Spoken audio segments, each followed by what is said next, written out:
Y'all used to hate on all of my moves, but now niggas on it. Y'all used to debate me on me and my views, but now niggas on it. I used to tell them I'ma have me a show, but now niggas on it. Her homies on it. Your homies on it. Y'all used to hate on all of my moves, but now niggas on it.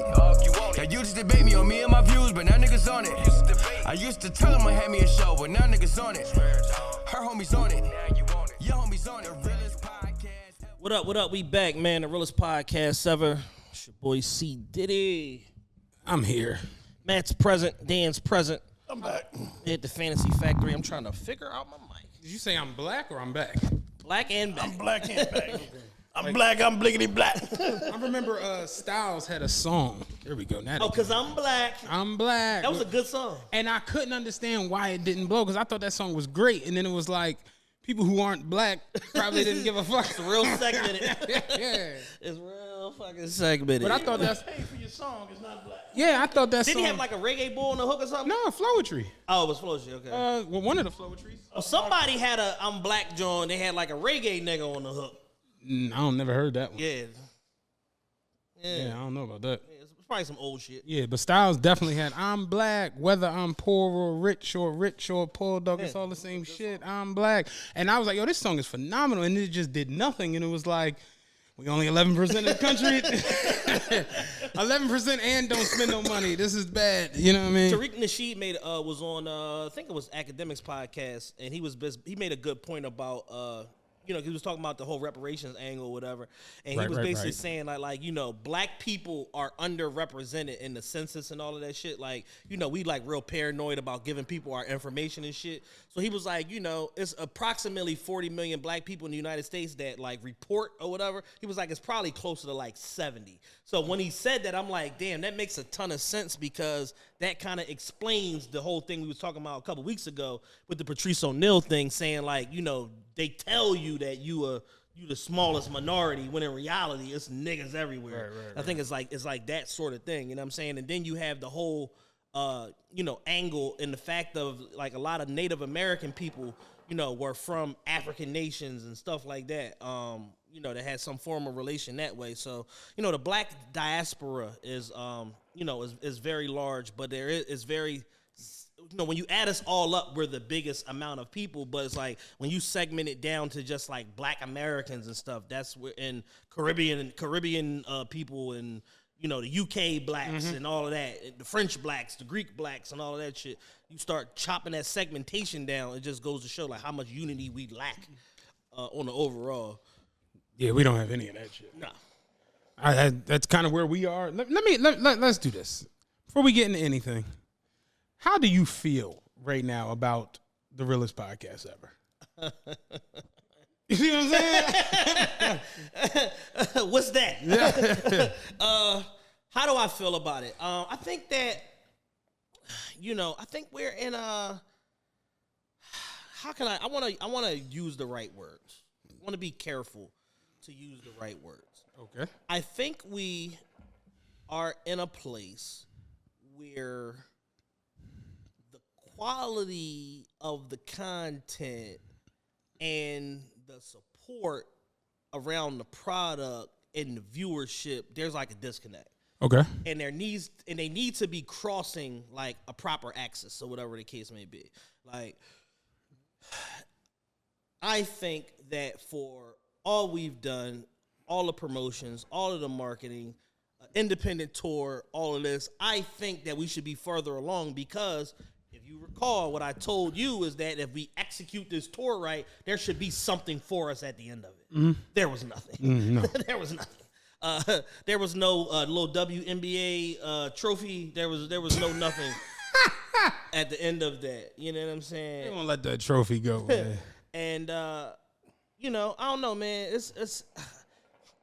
I think I speak for all of us when it's kind of like, for as much effort as we put forth, I think now everybody's starting to look like, well, what else could we do? Yeah. With this same amount of time, if we was, investing, 100 hours a month, into something else, it might scale quicker, grow quicker, whatever. So I think that the right term that I was looking for is I think we've plateaued a little bit. Oh, for sure. Yeah, we've plateaued a little bit, almost to the point where it almost feels like we're regressing. Yeah. And I peeped it this week where it was like, we didn't say it. None of us said it. You didn't say it. Dan didn't say it. I didn't say it. The craziest part is I saw y'all like every day throughout the weekend, one of y'all. Mm-hmm. And there was like 0 podcast talk. You know what I mean? Like we didn't have no podcast talk, no. I knew when I left you and Jules on Wednesday, I was not doing any more content for. I didn't know when. I didn't know when. Like I knew for sure. I'm like, there's no show Monday. There's no need to record Patreon this weekend. Like as far as like getting ahead or whatever. I'm gonna go to New York and go to the spa and go to Tao and get drunk and smoke hookah and just like erase July 2022 from my memory bank. Mm-hmm. That was my whole plan going into the weekend, and that's exactly what I did. Dan came up Sunday, came and hang with me. We went to Pergola, had a good old time.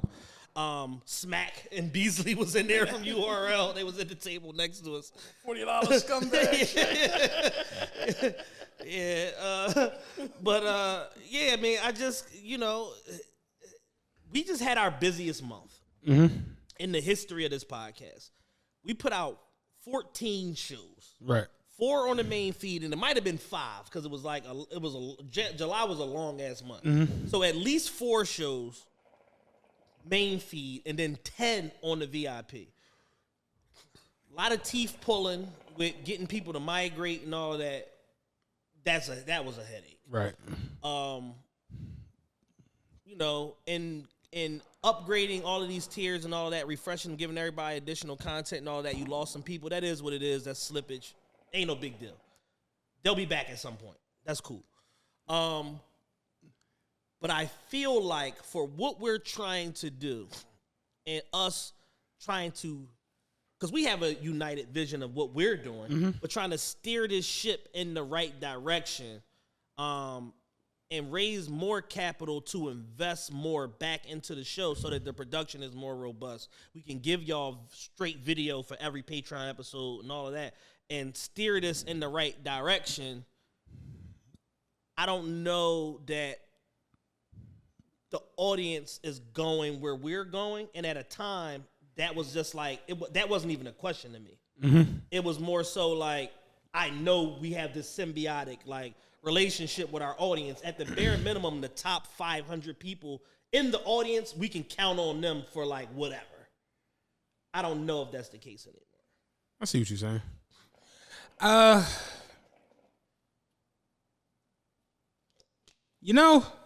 That's how that silence and then like that's how it's felt. Yeah. Where I like that's what I got.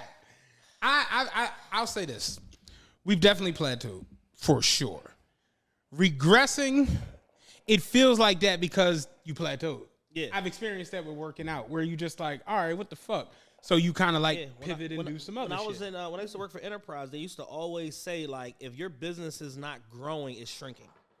Like even if you just at the same level every day, but if it's not growing, then by proxy, your business is shrinking in some area that you may not be paying attention to because of year-to-year inflation, growing cost of living that rises about 3% every year. So it's like when you just factor that in, if your business is not growing, then by proxy, and you're not making more money as a manager or whatever because you get paid off the bottom line, if you're not making more money, you're losing money. Exactly. So it's like that sort of thing. So it's like... Yeah, because, I mean, realistically, let's say you got like 700 faithful people and you don't grow to 701. If one of them goes to jail or anything, you at 699. It's 699. You know, like, they're dead. That's the truth. Yeah, so it's a thing where it's like, for a while, it was kind of like from... Dan, send me all them pictures you took. You got some good... That's a good picture. Without the words on it, yeah, send me that. From like... I look like a Don in that. Yeah. I think that from, I want to say... September last year to right around March, we were on like a rocket. This show was like on a rocket ship. Yeah. Like it was like, motherfucker was like going out of here. And at some point, it just like the rocket ship ran out of fuel. Like, and I don't know what happened. Like, because I thought, based on like the feedback and all of that, at least from like, the top 5-10% of the audience, like I thought like, we were on the right path, and now it's like, I don't know if we are. Yeah, I mean, when I look at the content, like the interviews, the deep dives, if you will, you know what I'm saying? Dan, if you take a picture, let me put my hat on because I did not change. And I say all of that because we just had what I feel is one of our best, if not best, interviews just recently with JP. That video is out on YouTube right now, by the way. But so it's like for us, and taking a hard look at ourselves, we feel like we fine-tuned this show and got a great editorial view and became better interviewers and all of that. When I look at the J. Petty interview, the Rye interview on sports betting, and then the Kev Patreon, which is the deep dive into federal and state indictments, those are 3 unique pieces of, like, content. Yeah.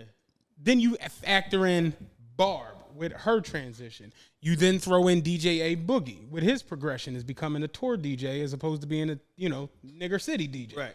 Then you factor in, what else did we do? Oh, Teron Barnes. Like, that's a dope. Like, then, like I said, all the extra content where, doing these things on Patreon, this and the third. And it just seemed, like you say, everyone was rolling with us. Yeah, so Herman Kev, too. Herman Kev, dog. Went viral off of that. Like, the Herman Kev interview. We got a clip from that interview that said 250,000 plays on TikTok. That's our single biggest piece of media that exists in our library. And it's like, I look at that and say, well, damn, I feel like there's at least 10 more of those in the library that just haven't, kind of had that perfect storm of, of connection yet. And I sat the other day, with a couple close friends, and like, what can we do to get this show over the hump? And I personally feel like I got the answer. Okay. You have to go to jail. Like that's what I came up with. Yeah. That's what it's going to take. Or shoot somebody on camera. That too.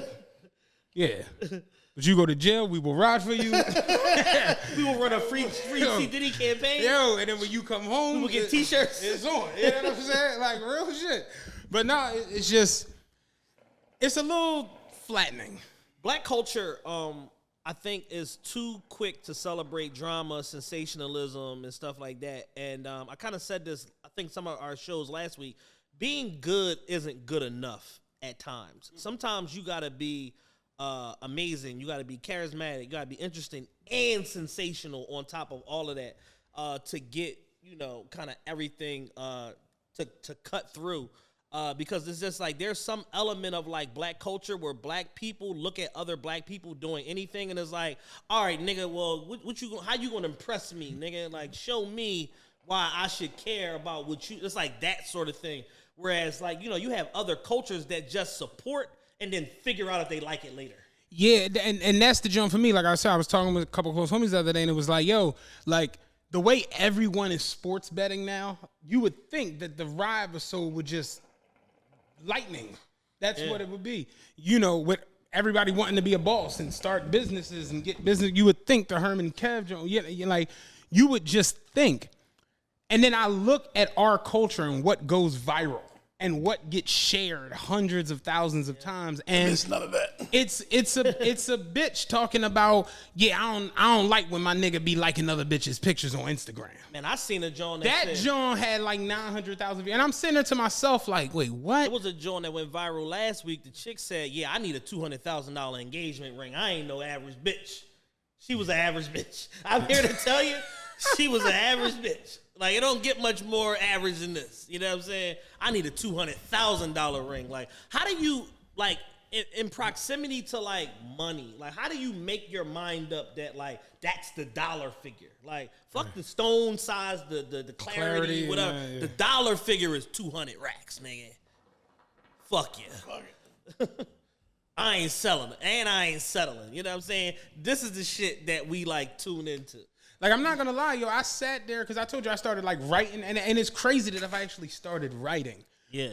I've been thinking about doing stand-up comedy, like, really, really making, like, a full-on go of it. But I'm not going to lie, like, what's going on with this it's like it kind of like depresses you a little bit. Yeah. And life ain't depressing because we do things and we attend shit and go places and have fun or whatever. And I'm not gonna lie. Maybe about 5-6 months ago, I looked at the podcast, like when we recorded and we did shit and put together shows and got to do all the behind the scenes and then actually do a show and have people there and doing all these different things and interacting with people and showing up for this and showing up for that. That was the fun. Yeah. That was the highlight. And I'm not gonna lie, yo, in the last month, it's gotten to where like turning into work. Everything else has been fun as shit, and this has kind of been like Clocking up for work. like because you're not really seeing it or feeling it, and that's not like I don't want it to get to that, because I'm gonna start calling out. Right, I got a track record. You know what I'm saying? How many days I got? Yeah, how many sick days I got, bro? Put me in a book. Put me in a book, bro. Like, so it's one of them things where the situation we got looming over there. That I'm about to go to Sweden.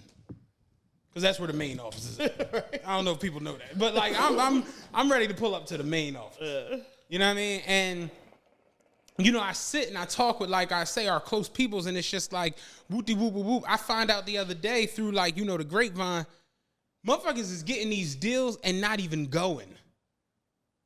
Motherfuckers never even been to the offices. Oh wow. Did you know that? No. Yeah. Motherfuckers is signing deals, doing all this extra shit. Motherfuckers they don't even know where the office is at. Goodness gracious. Cash Money Records taking over for the 99 and the 2000. Because they from Sweden. Yeah. Yeah. They got joints in America, but it's like. Yeah, they got a New York office. But yeah, I don't need to go there, do I? No, we wired. You know what I'm saying? 5 M's. Just drop it. Shit.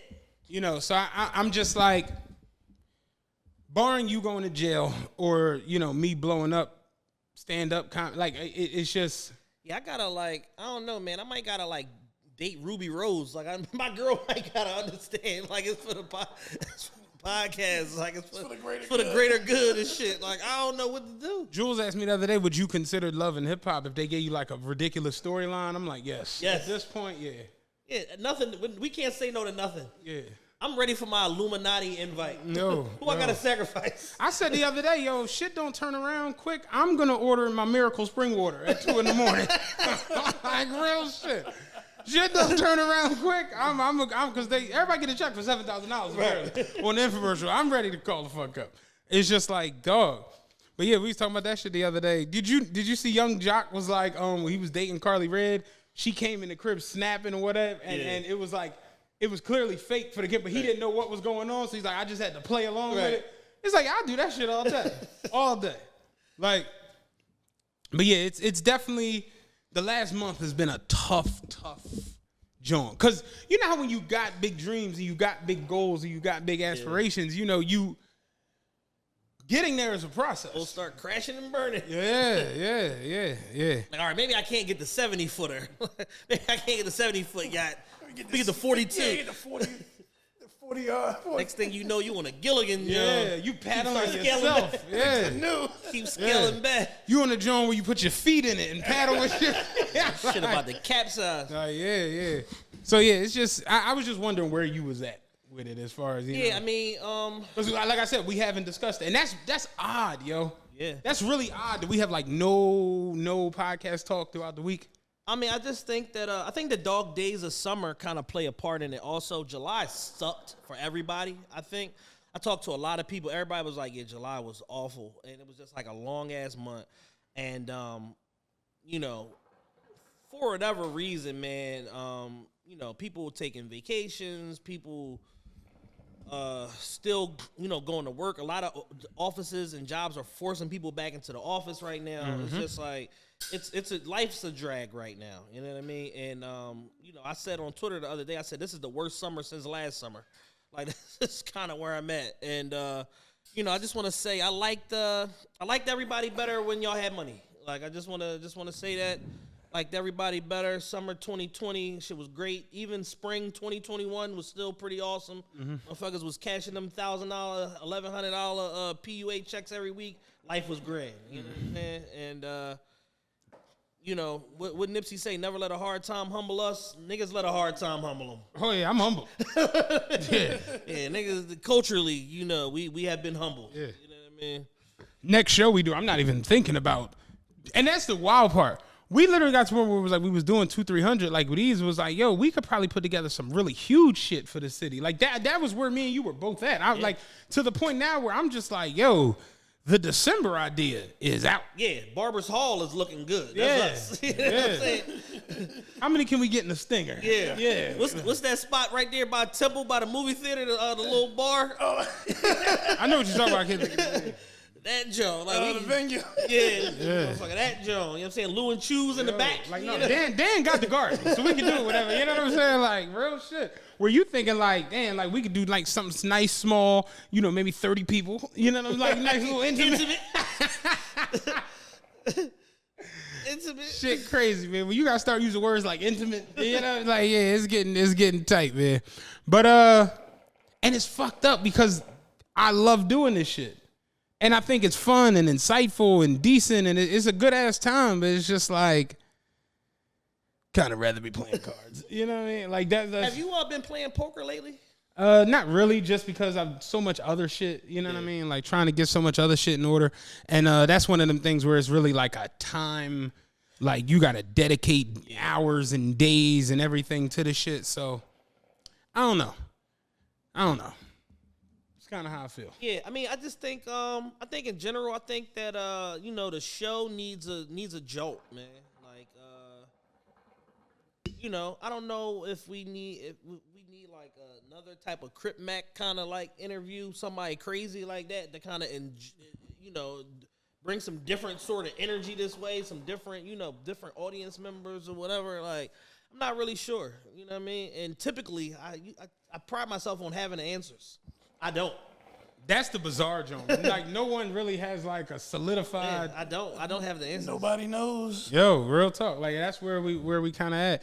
Even still though, like I just watch how our maybe we got to go the messy route.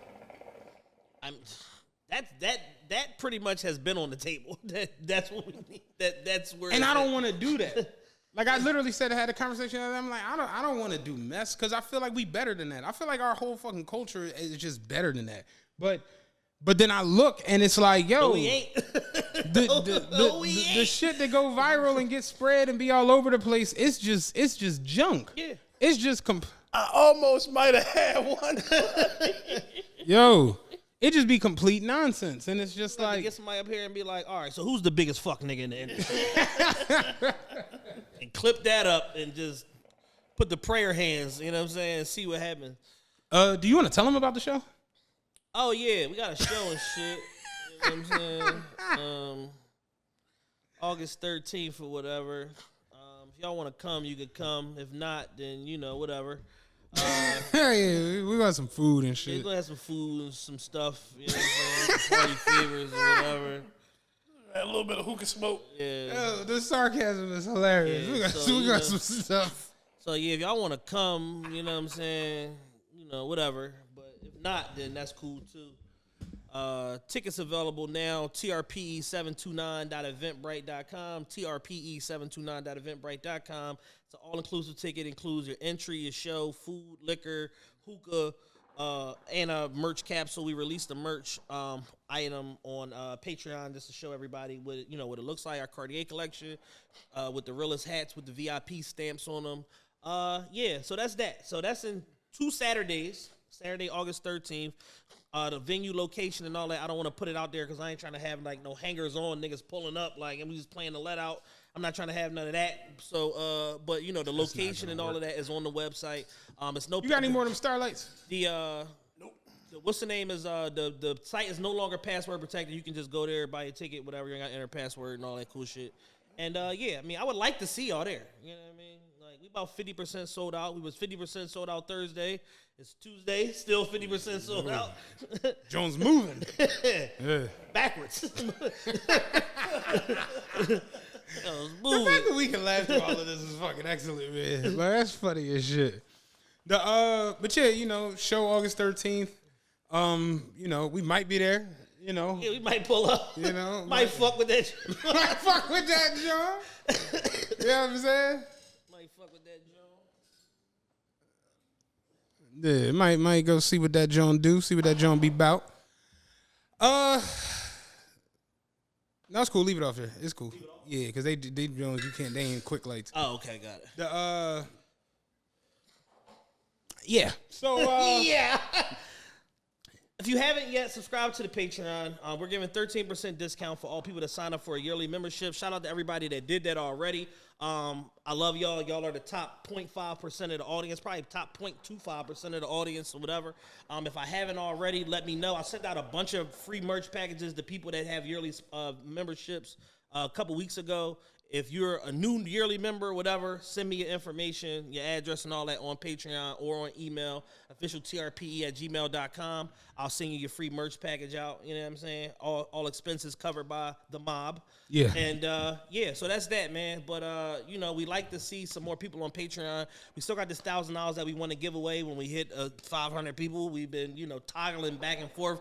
We get near it. We go over it, come back down. Like, the whole thing is that we're not sticking at the 5 or whatever the case may be. And we got to get there. And then when we hit 1,000 patrons, I'm giving away $5,000. Cash money, no questions asked. We just got to get there. I'll be honest with you, and I probably shouldn't say this, but I don't give a fuck. Like, looking at the Patreon, like actually going into it the other day and looking at the people who, like, had declines and shit like that. Yeah. And, it's bizarre because I saw people who owe me money. You know what I'm saying? I'm going to be honest. Like, I saw that, and I just was like, What's good, Joe? what's good? Yo. What's good, son? Because when I see your story, you eating. Right. So it's not making much sense. Where Owing it's like, me and eating is crazy. owing me and eating is nuts. It's insane. And then not even seeing the support from, it's just like, all right, I'm going to stay up tonight till 2 and wait for the miracle water, the commercial to come on. But I threw a bunch of Patreon episodes on the main feed yesterday. Different ones. The Kevin Rest in Power, Kevin Sams episode. Cromadelphia. We put a credit. I think it was like a credit episode that I put up too. So put up 3 different episodes, man, just as a Patreon preview to show y'all the level of content and stuff like that we do on Patreon. So that's out there on the main feed right now, on all the podcast platforms and on the website officialtrpe.com. We're working, man. Like I said, we just had our busiest month. We did 14 shows last month, 4 for the main feed, 10 for Patreon, all different shows, topical stuff. Specific things, credit stuff, lifestyle hacks, all of that. We put the 10 life hack commandments up on the page and shared it on social media also. So, like, we're working, man. Like, And I want to say, like, that's the funnest part of this. Like, going to L.A. and recording in Gabe's studio with Mac. Going to New York and recording in Wheezy What the Fuck studio with Gotti. Going to the councilman's office to record down there with him and Morgan. Going to the W to record with Jay Petty. Pulling up on these different people and being able to get these different, these different pieces of content. Like, it's fun. Work, like, it's fun, but, you don't want work to become work. Yeah. So. For certain. Where do you want to start this week? Well, we started, but, as far as the content. Oh, it's something on there that you didn't put in there that we have to start with. I think it's the biggest thing right now. Okay. And I probably missed it. Yeah, you definitely missed it. Beyonce. Yes. Beyonce dropped her new album. Put the album out. Renegade. No. Renaissance. Renegade Sons. Renegade Sons. That's funny as shit. Beyonce dropped Renaissance, and probably should put this on Patreon, but I think it stinks. I'm not a big. I don't like the dance music stuff. Yeah, I've realized it because Beyonce and Drake are 2 of my favorite artists, and I ain't getting it right. Can't get right. No. I listened to Beyonce. I made it through it, and I got done, and I just was like, "Where's Beanie Man's Essentials on Apple?" And I'm drinking rum and Red Bull. I'm just banging that shit. You know what I'm saying? Because it's like I don't want to hear this.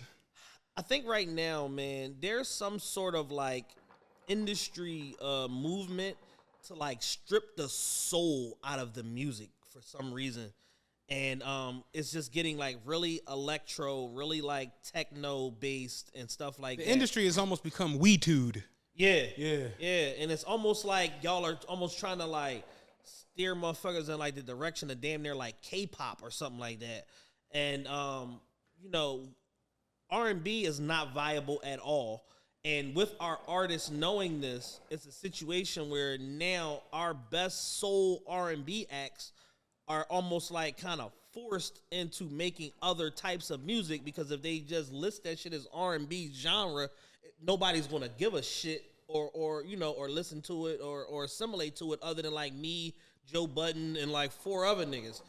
So with that in mind, man, kind of like chasing the trends or even being a little bit ahead of the curve in a regard, like when it comes to like Drake and Beyonce, being ahead of the curve on the trend and stuff like that, it's just kind of like, this is a dumb trend. Like, right. I don't like it. Like, because y'all are, if you are A in several categories over here, why go over here and take your A-level talent to make a C-level album of a different genre? That doesn't really like compute to me.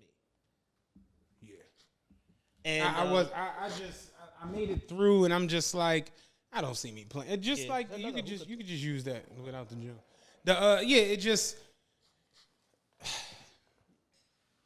One of my close homegirls, she's like a huge Beyonce fan, and she was like, she had the album early, and she was like, I got 7 songs in and I cut it off, and I'm like, is that bad? She's like, it ain't that it's bad, but it's just like, I don't care. I know it's not for me. Yeah, like I don't care about it. You know what I'm saying? And it was just alarming from her. You know what I'm saying? And I'm like, damn. What's really crazy is she low key on like a bad album run, and nobody don't even want to talk about it. Like, is she on a bad album run? She had the last album was Mufasa Jams. Mufasa Jones wasn't. Yeah. And then the album before that was Everything Was Love, which was pretty decent. But what was Everything Is Love? The collab album with Jay-Z. I don't remember that song. Yeah. See what I'm saying? So it's like, it ain't so much that the music was bad, it's just that it didn't connect and cut through. It was just like an album, it was just music. And, at some point, and I think people are kind of like accusing Chris Brown of this right now, which I don't understand why, because this album is phenomenal. People are accusing Chris Brown of like giving us music that we don't give a fuck about, like, or that we don't anticipate from you. Like, we want Beyonce to give us a 4, to give us a Dangerously in Love, to give us even like a B-Day album that's like rooted in like soul and like hip hop soul dance music or whatever the case may be, and not like house techno music, electronic music or whatever the case may be. And she refuses. You know what I'm saying? She just flat out refuses. And I don't know if it's because of, fear of competing with your own catalog or whatever, and just don't want to do that. Or if it's just like, just general disinterest in making that, style of music. And the thing is, people like Beyonce and Drake have the right to do whatever they want. I want to disclaim that largely. Mm-hmm. Because they've achieved and done so much and checked so many boxes in music, they're allowed to do whatever the hell they want. Right. But we as consumers also don't have to sit and pretend like it's good if it ain't. Yeah, I'm Drake John. Like, I heard it, I turned it off, and, put on Migos. Like, slowly but surely, people are finally starting to stop pretending that they like that Drake album. Like, I haven't seen nobody tweet about it. There ain't no captions flying, none of that shit. It's like, yo, we heard that album, we took what we liked, which was Sticky and Jimmy Cooks, and the rest of that shit got sent back to the fucking to the kitchen. Like, to the Arctic. Yeah, to the chef. You know what I'm saying? It is what it is.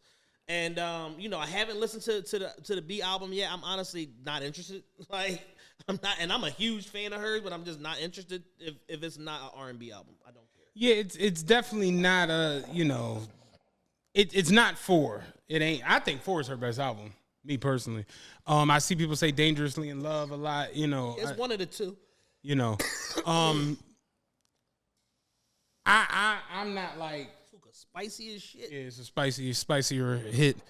I'm cayenne not pepper flavor. Yeah, it's more mint in there. Yeah, I'm not crazy about it. The big thing though in the media this week with that is Kelis. Yes. Have you paid attention? I paid attention to that. Okay.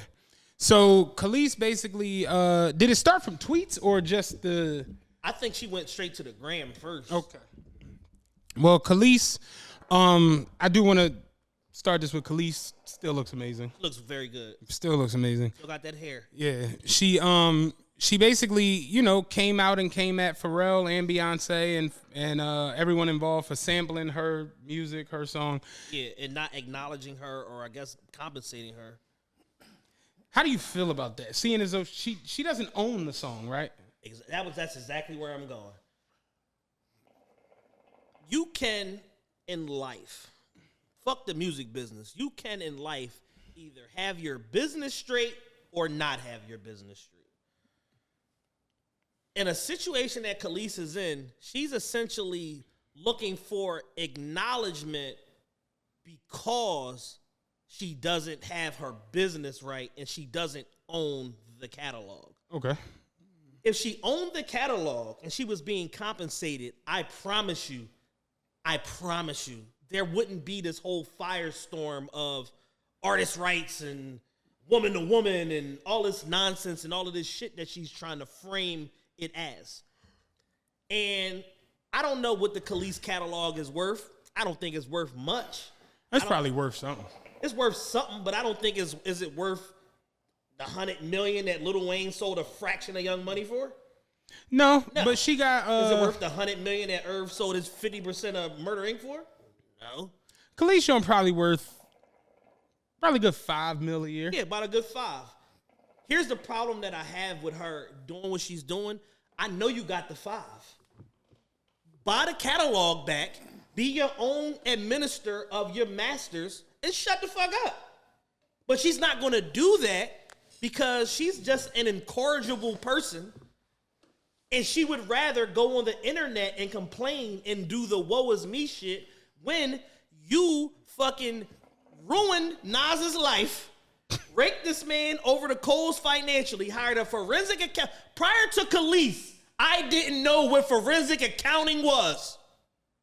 Prior to Kelis, I did not know what forensic accounting was. And she raked Nas over the coals financially to the point where he had to damn near start from scratch at a point after the Def Jam deal and all that old shit and all that, because she essentially got the equivalent of like $40 or $50 million from him. So you have the money. And then after hitting him for the lump sum of money and the spousal support, and the child support, came back for spousal support.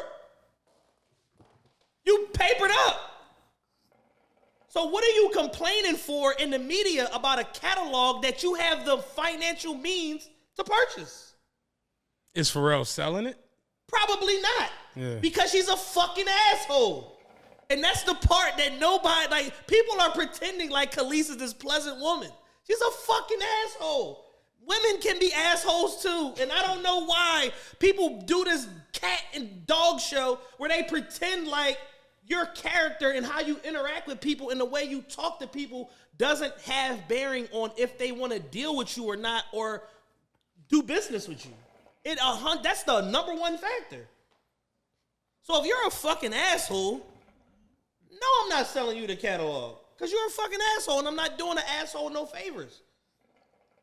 Out of everybody on earth, the only person that has anything bad to say about Pharrell ever is Kelis. You notice that? You ever heard anybody talk bad about Pharrell in the media or in the, ever?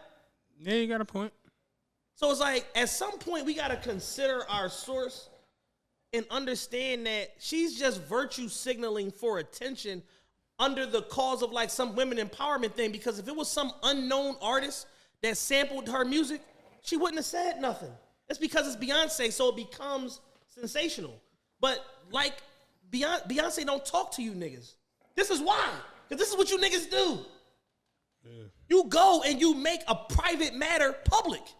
I gave you credit. You got credits. If you had and you owned your material, your publishing and your masters, you would get a mechanical royalty from the record. But you don't, so you don't. But that ain't my problem. So how do I become the target of your ire just because your business ain't straight? Yeah, well, somebody was like, it's not necessarily the business side. It's more so she's on the tip like, no, but like, why you just ain't hit my phone? And you don't own the catalog. And I was on the tip was like, because I'm Beyonce and I don't use phones. Yeah, I don't talk to you niggas. That was what I was thinking. Why you ain't hit my phone? Like, why would Beyonce, yo, this be like? Why do you feel like I owe you that? I don't owe you. Here's the thing. Nobody owes nobody nothing other than respect. I don't owe you decency. I don't owe you a courtesy call. I don't owe you nothing, especially if I'm paying. Right. I'm paying so that I ain't got to put the phone call in.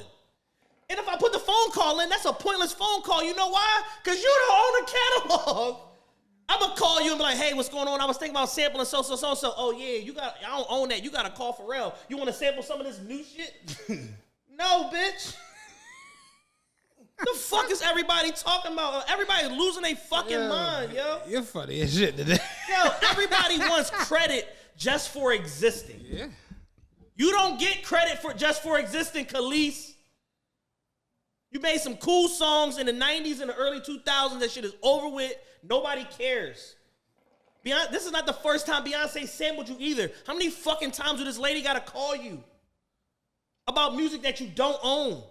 That you have the money for, that you won't just buy the catalog and shut the fuck up. Yeah. If it meant that much to her, if she felt like the catalog was more valuable than the $5 million that she had to take out of her wealthy ass bank account to buy the catalog, she would have bought it already. She know the shit ain't worth shit. That's why she ain't buy it. There's 4 songs in there that people care about. Milkshake, Get Along With You, I Hate You So Much Right Now, and like Bossy. It's 4 songs in the whole fucking catalog that people care about. Okay. Name me a 5th one. I feel like Kelis got another song. Name it. Google it. Got nothing. It's 4 songs in the whole catalog. So if she felt like, yo, I just, I can get I can get those 4 that people care about and 30 more for $5 million or 7, whatever the number is, she ain't gonna do it. Because she know it ain't worth it. But it's easier. You know what's free? Complaining on the internet. Oh, yeah. You do that. You know what's free? Causing a media firestorm by coming at Beyonce and Pharrell. People that nobody fucking comes at because Beyonce is like Kanye and she credits you if you walk in the studio with some cool pants on and she make a line about your pants.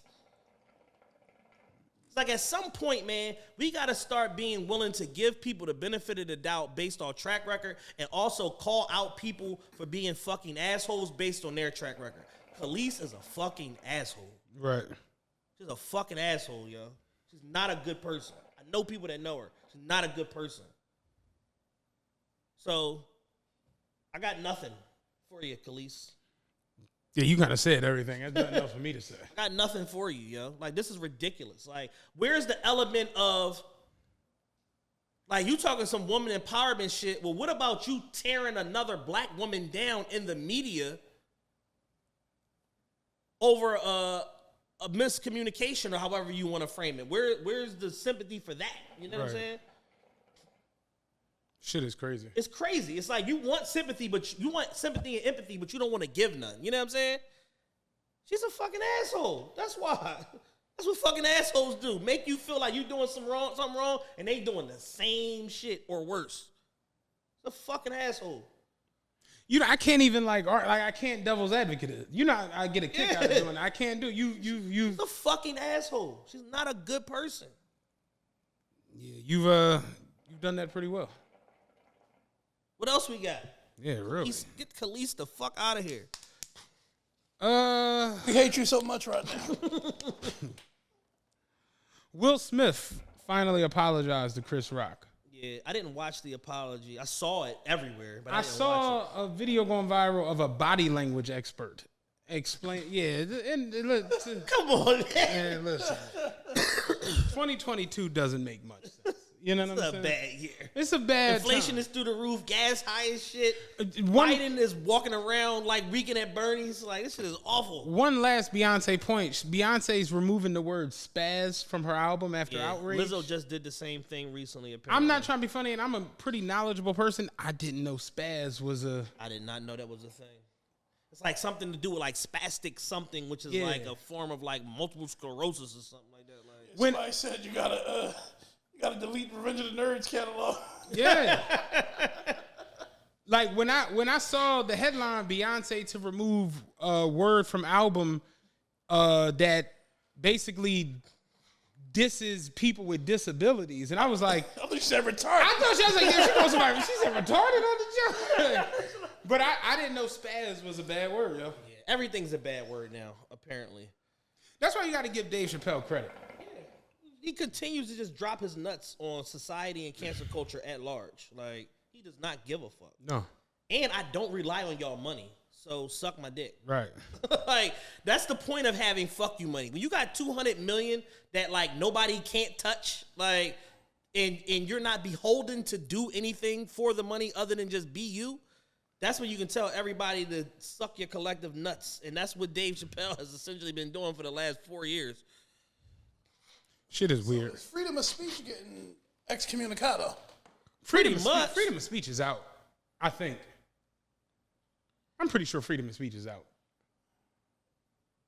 I think this is a bold prediction, but I think sometime in the next like 20 years, it may not happen in our immediate generation.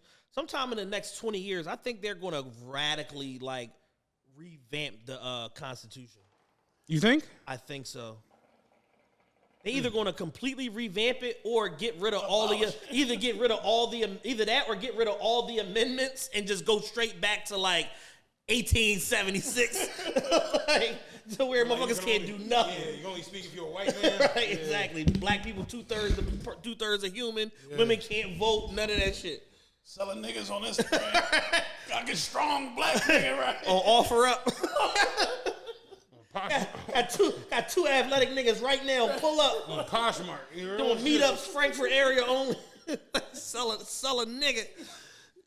Yeah, but Will Smith basically did his apology to Chris Rock this week, and I saw a body language expert explain how Will was a little off. It felt a little forced, and I'm just like, I don't know what. Man, I've been watching so much Westworld. I'm like, man, Will might be a motherfucking humanoid. He might be a drone. Like, he might not be Will. I don't know what the fuck is going on. Might have been a deep fake. Right. Like, who did this? Yeah,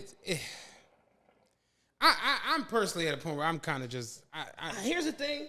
I don't give a fuck about none of this shit. I don't either. I don't care, man. These people in their stupid ass lives, yo. No. We are so, like, not we, but we. Yeah, when you add up the totality of all of us, yes, we. I saw a thesis the other day about Will and Chris again. Like, we back on that, John. And it's just. Are we back on this? Oh, man. How would you feel? I couldn't wait. How would you feel if you had to wait almost 2 months for an apology when somebody disrespected you in front of the world and da-da-da? I'm just like... Here to tell y'all it's longer than that.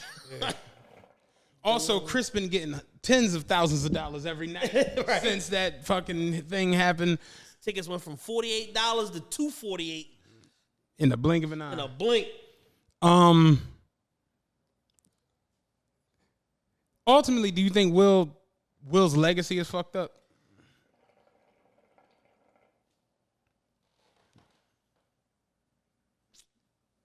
It's tough, right? It's tough. I don't know.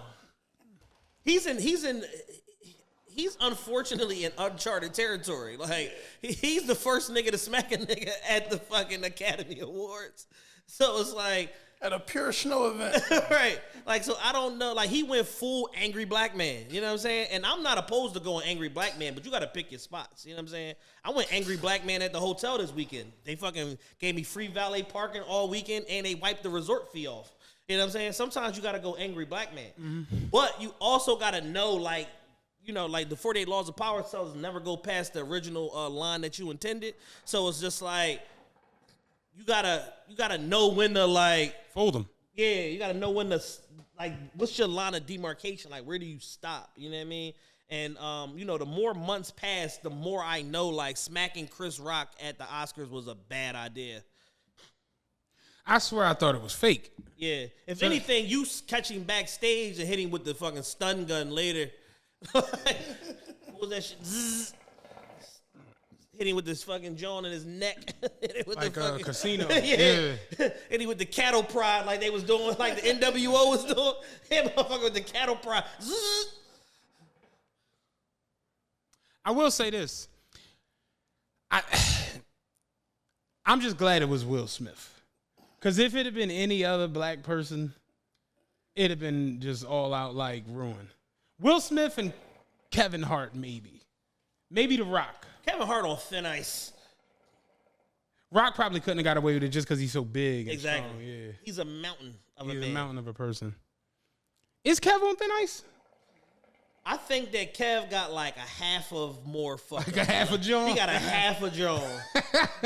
He got if it's a spades hand, he got like a possible. That's it. Like I got two possibles. Like it's because it's gonna come down to what he did, where he did it, and who it happened to. And that's gonna determine if his fuck up, like, this nigga, just take your $700 million and just get the fuck out of our face.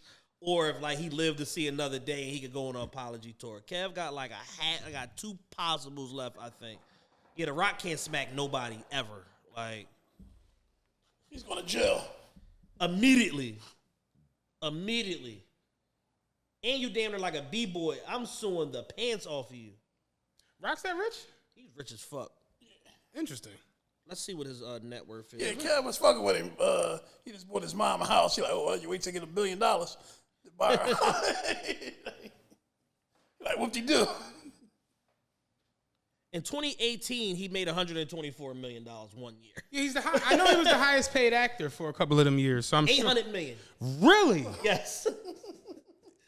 Oh yeah, I got to get close to the Rock. I got to get the Rock to sock me. $800 million, and he just came out with a fucking tequila, so he's essentially a billionaire. Yeah.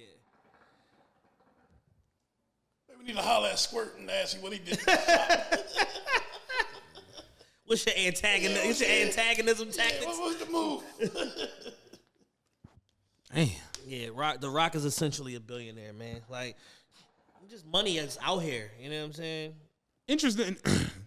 Since we brought up The Rock, speaking of wrestling, because The Rock was on the documentary. Did you watch the Kurt Angle? No, I have to though. Oh my God, Kurt Angle's joint's phenomenal, yo. I love Kurt Angle, man. If you're familiar with Kurt Angle, you know he won the gold medal in the Olympics, 96 Olympics. For real wrestling. For real wrestling. And he's one of the only people ever to win an NCAA championship, a United States championship, a world championship, and an Olympic medal. Damn. He's like one of only like 3 or 4 people to ever do all of those jumps. And the WWE championship. And then when it comes to the WWE, he broke like so many records. Like they always say his first year in wrestling was like the greatest year ever because he won 4 belts in the first year. Yeah. But tell you how crazy this shit was. When he won the Olympic gold medal, you know, he went on the tour, Jay Leno, you know, he's a superstar now. Vince McMahon hollered at him, was like, yo, look, I want to bring you in the WWF, you know, whatever. I'm going to give you basically the largest entry-level contract ever. I'm going to give you $3 million for a year. And Kurt Angle and his brothers, his family, you know, he comes from a wrestling family, and they like, nigga, we are real. I'll put you in a hold right now. Fuck is you disrespecting? Like, we ain't doing no fake wrestling shit. Fuck wrong with you? So Kurt Angle turned it down. Didn't want to do the shit. 96, he didn't want to do it. So, of course, wrestling, you know, 96, 97 was the golden years for WWF. You know, you had the Attitude Era crack off. So Kurt Angle, the fame basically died down after 97, 98 coming into it. Was like, yo, okay, you won the medal in 96, but we got Stone Cold, we got The Rock, we got Triple H, X-Pac, you know what I'm saying? DX, nigga, like, well, Shawn Michaels, Heartbreak Kid, nigga, like, well, yeah. So Kurt Angle was like, yo, money getting kind of funny. He was like, yo, let me holler at Vince, see what's up, man. Like, yo, what's up with that $3 million, man? I think I'm on wrestling. And he was like, Vince McMahon straight told him, he was like, listen, man, your heat is gone. Yeah. If you want, I can give you a tryout. And they was like, damn, like a try. They made him $3 million to a tryout. They made him go to the tryout where he basically had to come in with like the amateur wrestlers or whatever. So they put him through the ringer the first day, second day, whatever. So then they was like, yo, listen. After the tryout, he came in, he did pretty decent with it. Vince McMahon straight told him was like, I'm gonna give you the entry level contract. And he took the shit and was like, if you want to work for it, you can. And Kurt Angle came in and he was like, yo, Vince was like, I have an idea of you being a bad guy, like a heel. And Kurt was like, are you crazy? I'm loved. I'm an Olympic gold medalist, like whatever. And he was like, no, you don't understand. Like, this is wrestling. Like, this is like, up is down, left is right. These people are going to hate you just on the strength of that. So when they brought Kurt Angle out for his first joint, he got booed. And he couldn't understand. It was like, what the fuck? So they was like, the second night, he was in Pittsburgh. You know, he's from right outside of Pittsburgh. And they was like, yeah, lean into the heel thing. And they was like, yo, Kurt Angle told him, like, yo, no. This is my hometown. They love me. They love me, whatever. He came out and they was like, they booed him even harder there.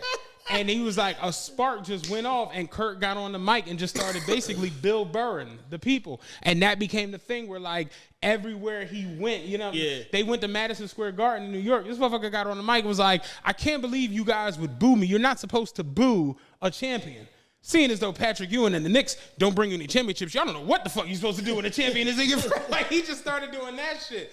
And he rose up through the joint, and he's like one of the most decorated. Yeah. And it was only 6 years. And he broke his neck 3 times. Right. Yeah, this shit, it's a good ass documentary, but it had The Rock, Stone Cold, all of them. It's a real good joint. Real good joint. Decent joint. Yeah. I didn't know The Rock was that fucking rich. That's Rock fucking filthy fucking rich. Filthy fucking rich. That's pretty decent, man.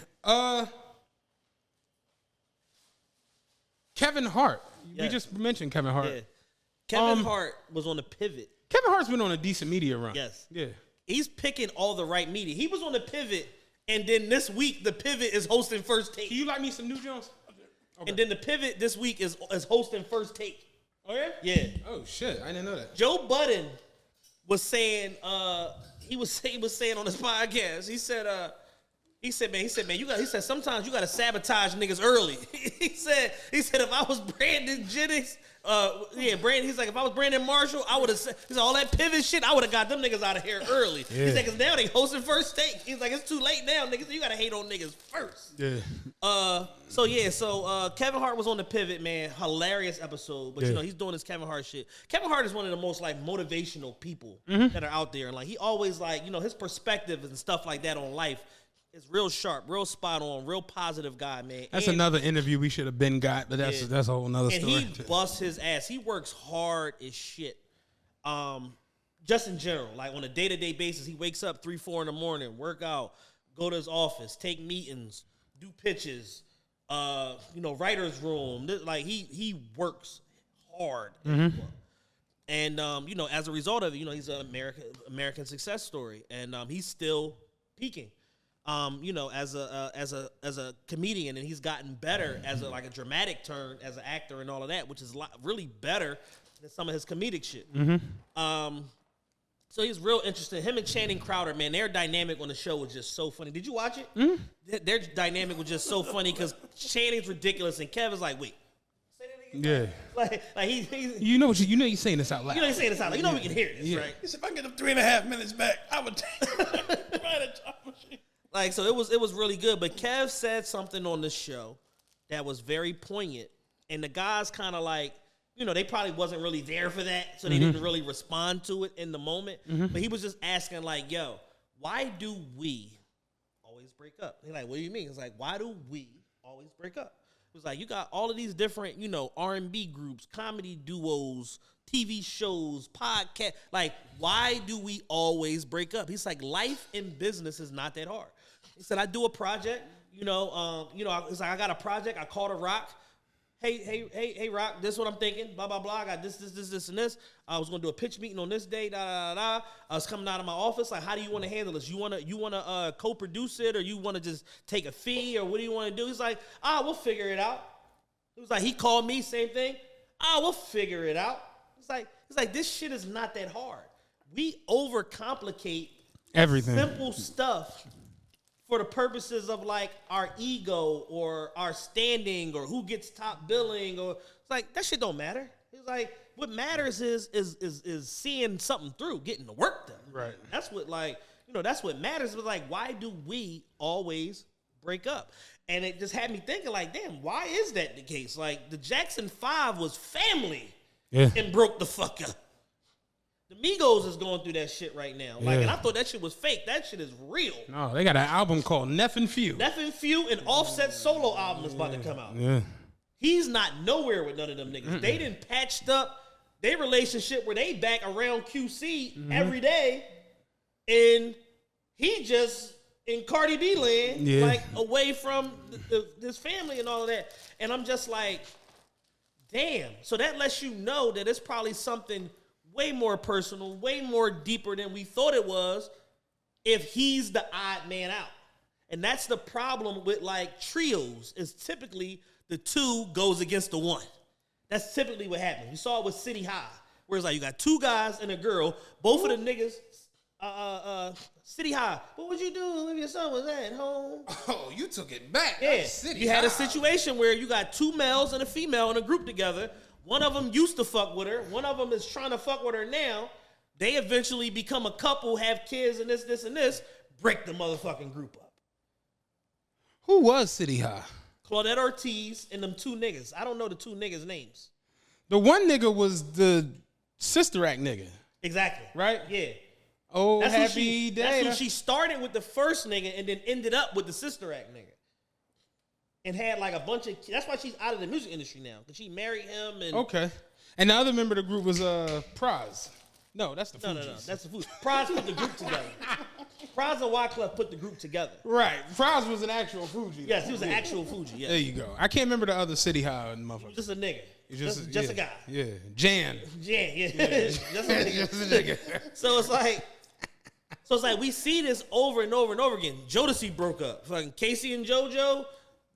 Devontae out here, and then Dalvin's doing porn. Like, you know what I'm saying? Like, they always break up, and it's just like, yo, how hard is it to just keep shit aligned and just do what you've been doing? Because when you want to come up and motherfuckers is grinding and Jodeci and y'all sleeping in Timberland basement and this and this and this, it's just like, or no, was it the other way around? Other way around. Timberland sleeping in y'all basement or whatever. Y'all was sleeping in what's the name, in Andre Harrell basement. But it's like when motherfuckers is on the come up and everybody thirsty and everybody got the same goals and all of that, it's all good. But then as soon as motherfuckers get a little bit of taste of success, it's just like, I'm really the reason why everybody coming here. It's the fucking what's the name shit, the David Ruffin shit. Yeah. And it's like we see it time and time again. And it's like an existential question that Kev asks. There's really no right answer to it, but it's like, why do we always break up? I've said that before. Like, you know, when I look at it, like, just it's crazy, but like even in rap, every prominent thing has just had. You brought up EPMD. At something recently.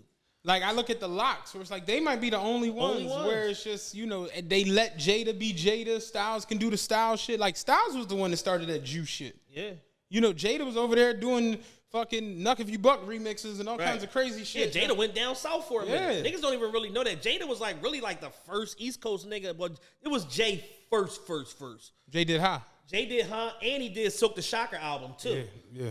And then Jada, later on, like that Bone Crusher, Lil Jon era, he went down south and was fucking with all the South. Hurricane Chris and everybody. Everything smoking in the South. Yeah.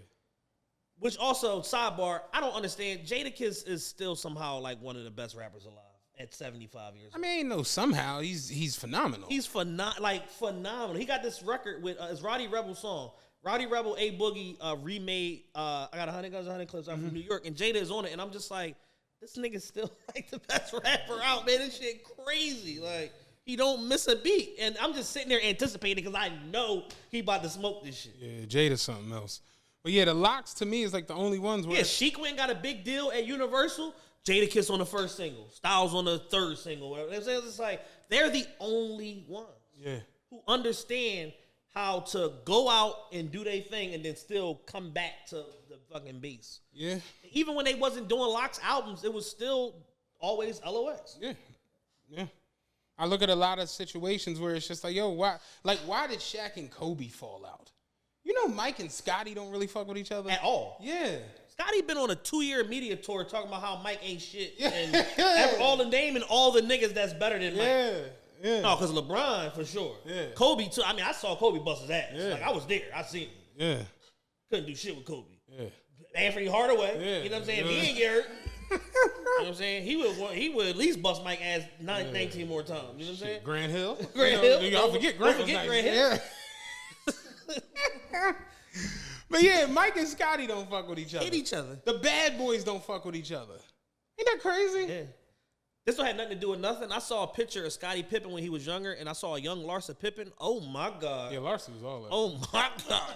Larsa's still bad now. She was bad as shit when she was about 22, 23. Oh my God.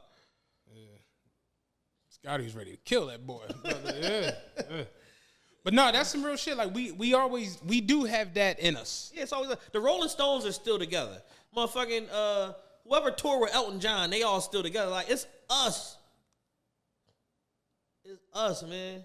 And Kevin Hart was saying, like, there's this thing where it's like people think, like, there can only be like one GOAT, or so that's why he's like, it was just right after the MSG show. He's like, I pulled Dave Chappelle and Chris Rock on stage at the same time. We all the fucking GOAT. Like, fuck you talking about? It's like, and they my GOATs, but we all fucking kings and successful. I mean, it's like we always said before. If you like Jordan, you gotta hate LeBron. Right. You can't like both of them. It's always this or that. Yeah, it's always that. Yeah. Yeah, I realized that a couple of years ago with the Nicki Cardi thing, where it's just like, why can't I be fans of both of them? Like, why? Yeah, they will. The fans will make you choose sides. Yeah. Did you see the Nicki shit with her publicist? Bruh. Was that real? I call cap on that. Okay. Because it was a lot of. Yeah, it's like some surface level shit where it's like they could take like media shit from the last 4, 5, 6 years and then rehash it and then present it like it's new information or whatever. Put a spin on it. I'm just like, yeah, this is fake. You know what I'm saying? Like, yeah, because it was saying that her assistant in the bio it said it was like exec Republic Records, and it's like, well, she signed to Republic. Why the fuck would her manager work for Republic? Right. Her assistant or whatever work for Republic too. That don't even make no sense. That's a conflict of interest. Yeah. You wouldn't even do that. You know what I'm saying? It's like, why would I pay you a percentage out of my shit if the label was paying you? Right. Don't even make any sense. So yeah, that was wild. And yeah, they once they accused Nicki of smoking crack, I was like, all right, man, I'm done here. They had a slide where they was like, oh, tell me you ain't smoked crack before. I'm like, all right, I'm out. I'm done. Well, I don't think Nicki's ever smoked crack. I know she's done some coke. Yeah. Allegedly. And plenty of perk 30s. Allegedly, she the one that got homeboy hooked on perks. Allegedly. Yeah. Allegedly. Paul Moody, his stand-up was like, Bobby Brown got a tell-all book coming out, and then he says how all the women that he's dealt with are the reason for his spiraling out of control in every avenue of his life. He said that when he was with Whitney's the one that actually got him on coke. When he was with Janet Jackson, she was the one that got him to start drinking. And when he was with Oprah, she the reason he gained weight because the bitch had him eating biscuits and syrup.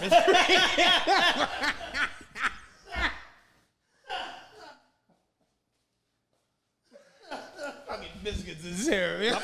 My pop told me back in the day. He said he bumping a couple niggas he know from like some JBM affiliates or whatever. He talking to them. He said, yeah, man, wait for this nigga Bobby Brown to get to town. You know what I'm saying? This motherfucker owe me for like a whole kilo right now. Sound about right.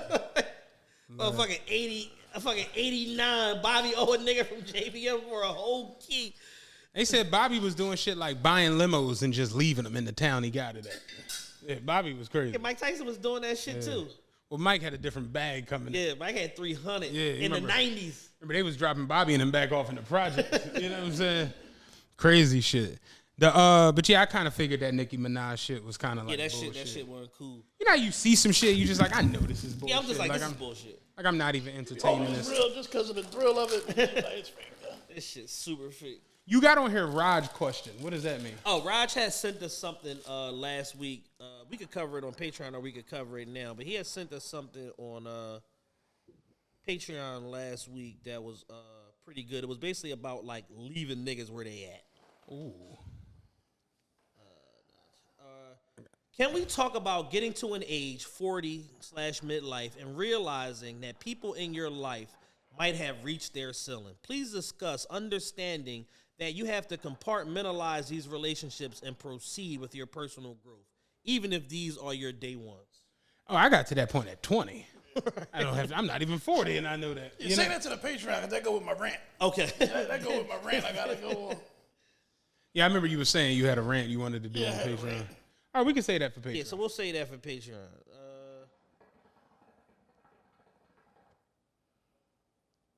Somebody had one that said, "How do black men deal with mental / depression?" They bottle up their feelings until it manifests into a health problem and die. That's typically what they do. Or they just bottle it up. Or they just bottle it up with Casamigos. Right, or they develop a drinking or a drug habit. or they don't go to work for 4 months and smoke hookah every day. Take random trips to the hookah distributor. Yeah, random trips to Dubai and the hookah dispensary.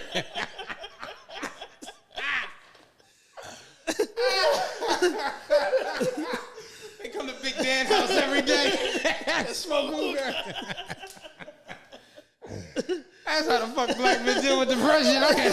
They need a fucking specialist for that. They deal with it by not dealing with it. Yeah, deal with it by not dealing with this shit. I ain't depressed. Who's depressed? You depressed, nigga. Fuck you. Yo. Dog, that's funny as shit, man. But no, black men in I'm really crying. No, that's real shit. Oh my God. Because you know the crazy part is everybody be low key dealing with the shit. Yeah. And we all have our ways of Life dealing. sucks. Yo. I do not have a Lamborghini. Yo. Life stinks. Yo. We was at Pergola the other night. We was in a nice truck. We had a nice little Navigator, whatever. VIP parked in the front, all that cool shit. Nigga came out, got in an orange Lamborghini truck. I'm depressed. We was in Miami. Dude had a Bugatti, a white Bugatti, sitting in front of one. I stayed at one, and I had the Cullinan, the white joint. Yeah. And I pulled up with the Cullinan, whatever. The valet nigga, he was, I'm gonna leave it up front. And I was like, yeah, whatever. He was parking it in front of the Bugatti or whatever. And the guy who owned the Bugatti came out. And he was like, oh, man, I love those trucks. I was thinking about getting one of those. What kind of mileage does it get? I'm like, bro, I got it like an hour ago. This is a rental. And I'm taking it back. And same time tomorrow. You know what I'm saying? 24-hour billing cycle. Yeah, I don't got time to talk to you about fuel and mileage. I have no fucking clue. Like, dude at the gym one day, I pull up in the X4, the gray, I got the Brooklyn gray jump. Yeah. He had a gray Pista Ferrari, 488. Gray Pista with black rally stripes with the black rims and shit. This is a $422,000 car. You know what I'm saying? He gets out his car as I'm getting out of the truck. He looked over, was like, yo, that's nice, man. I really like that color. All I could say was, yo, shut the fuck up. You know what I'm saying? it just felt like you were being smart. Nigga. Yeah, it just felt like you were playing. You know what I mean? But I don't think people are really battling like real depression, but we definitely have moments as... Yeah, no, you have like seasonal depression. You have circumstantial depression. I think the biggest one is momentary depression. Yeah, momentary depression, where it's like you know... Something happens. Something happens and then it triggers you and then you kind of start... Going down the rabbit hole. Yeah, exactly. And I think we all suffer from that. Yeah, we're like, shit was good 2-3 hours ago. Right, what the fuck is going on? And the thing is, when it comes to dealing with that, you gotta resist the urge to go down the rabbit hole. Because it doesn't solve anything, and all it does is lead to more negative thoughts. Like, that first negative thought is a bridge to a second one, then a third one, and then you like on the 39th one, and then you like, I should jump out this fucking window. Like, and it's like, it's that shit, and it's like, it's rapid too. Dave Chappelle, he had the jump. Remember, he was like, I went back home to D.C. and I saw a guy who was in law school and doing all these things, and now he works at Foot Locker. And, he's like, it never occurred to him to kill himself. Right. You know what I'm saying? I even suggested it. Like, but it's that kind of thing where, you like, shit, bringing the show full circle, us with the show. Yeah. You have moments where you just like, I ain't gonna hold you, yo. Like, I'm gonna say it here. And I think this is the first time I'm telling y'all to this. I contemplated going back to work.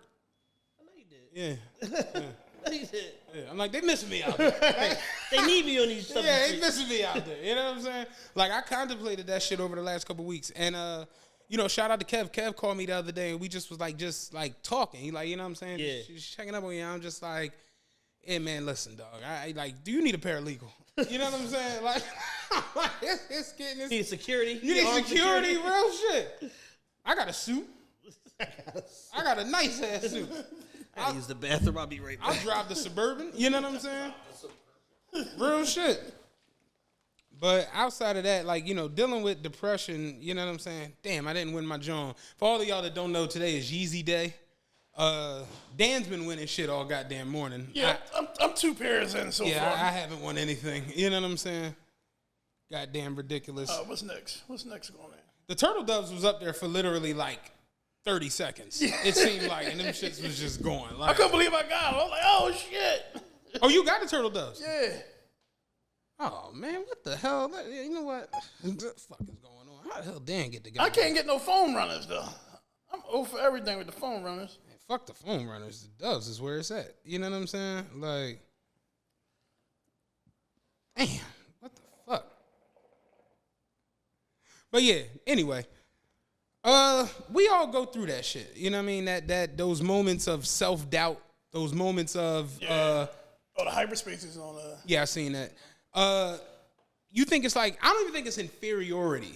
Like, but the moments where you just like, damn, I'm not doing everything I need to be doing. Everything I want to be doing, you know, we're just not. And that can definitely fuck you up. You know, it'll have you sitting there where you just like, yo, like. Especially when you see somebody beneath you do it, you just be like. Not even that. That don't bother me. Nah, it bothers me. It bothers me. Because you be looking right, you just be like. They should be overnight. It took them 48 hours, and I'm still on year 6. I think the biggest thing for me is watching people go a messy, nasty route towards things and getting there.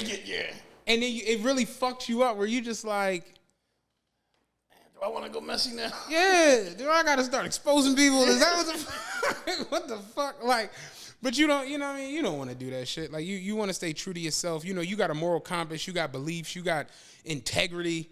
Keeping your integrity. I can totally understand. Like, you remember Lupe Fiasco Superstar. You remember that song? Yeah. And it was funny because recently I saw this thing where it was like, it was Kanye, it was Twista, it was Common, and Lupe Fiasco. 4 niggas from Chicago. And it was like, rate these 4 rappers, 1 through 4. And so many people on the post was like, Lupe is by far and away better than everybody. And then you had people who couldn't understand it. Like, how the fuck do you got Lupe over Common? And I'm just like, yo, Lupe low-key might be one of the best rappers ever. He don't get the respect for it or the credit for it. But Lupe, when you really listen to Superstar, and then the way he came back on that remix, when he said you on your 15th minute of fame, and on the 16th you begin to lame, and on 17 you lose everything. The 21st is the worst, wishing you was 11, popping like you was 7 with the feeling that you was seconds. Reminiscing when you was just him. Now you just him, no longer the trend that they dressed in. Now you wondering where all the press went. You no longer impress them. Get arrested, paparazzi will press then. You fail on purpose to stay a freshman. You lose, but Lou attended school for X-Men. So when I get my cap and gown and put the rapping down, I only know half my powers, but I spend half of an hour. Like, when you hear that and then you see it unfold in front of your eyes, you like, damn, yo, like, niggas really do be doing anything they can to keep the light on them. Yeah, and I don't want to go that route. Like, I don't want to have to get on and then go to Love and Hip Hop and then celebrity boxing and then everything. Like, I don't want to do that shit. But that's really where motherfuckers have gone, where it's like they've just completely chalked their creative careers. Fuck being a creative rapper or that's why you got to respect people like Arta Bashir, where it's like, yo, I creatively create rap and music. That shit goes to a standstill, a halt. And instead of me doing, you know, he could be easily wrestling, you know, I don't know, fucking Cherokee the ass on Celebrity Wrestling. Like, but he's like, no, I'm an artist. I'm a creator. So I'm going to start paying. I'm going to create this way. And then that type of shit is admirable because I watch people where it's like, yo, motherfuckers literally fall apart. You know what I'm saying? Like, completely fall apart, fall down and be like, man, I'm on anything. I'm on anything trying to keep this motherfucking money in. I know we're not supposed to do it, but I want to hear this. What was your rant about? My rant? Yeah, I want to hear. Well, at least tell me. All right, it's like certain like people who own like certain little bar businesses and shit, and they blame their friends for not being successful. What do you mean? So, Y'all see I opened up my spot. Y'all ain't came through yet to show support. Y'all ain't throwing me up. Y'all ain't posting me. And they're using that fuel to spark this belief that they're not making money because of that. That's an interesting John. Because I swear to God, it's funny. Me and Jules had this conversation the other day where, like, people think, like, perfect example. You go to culinary school tomorrow, right? You graduate from culinary school. The way it, like, you mentally is like, I'm a certified chef.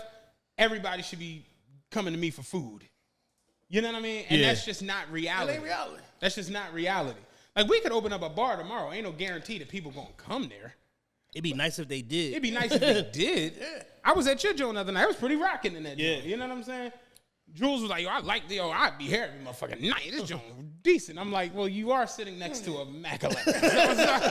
so it's pretty cool. You know what I'm saying? And that'd be like me saying, man, Matt Chad knew I had this shit for 2 years. They ain't never pull up not one time. If Matt Chad pull up 99% of the time, I'm going to just make up a price. You're like, how about I owe you? This. Yeah, right. It ain't going to be no significance to my success. Yeah, I mean, get them whatever. Like, it ain't.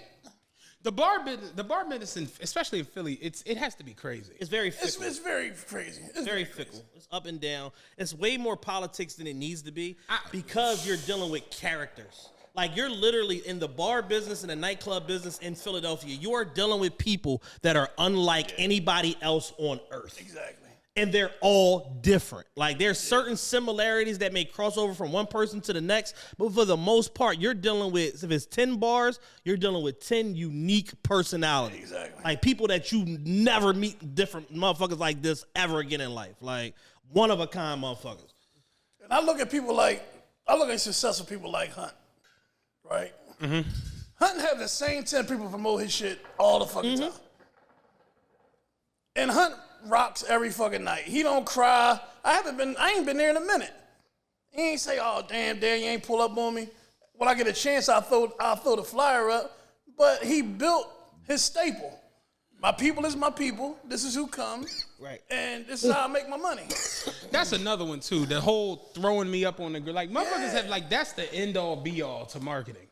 Like, yeah, throw me up on the gram. And it's like, yo, I'm going to keep it a buck with you. Yo, I read this article.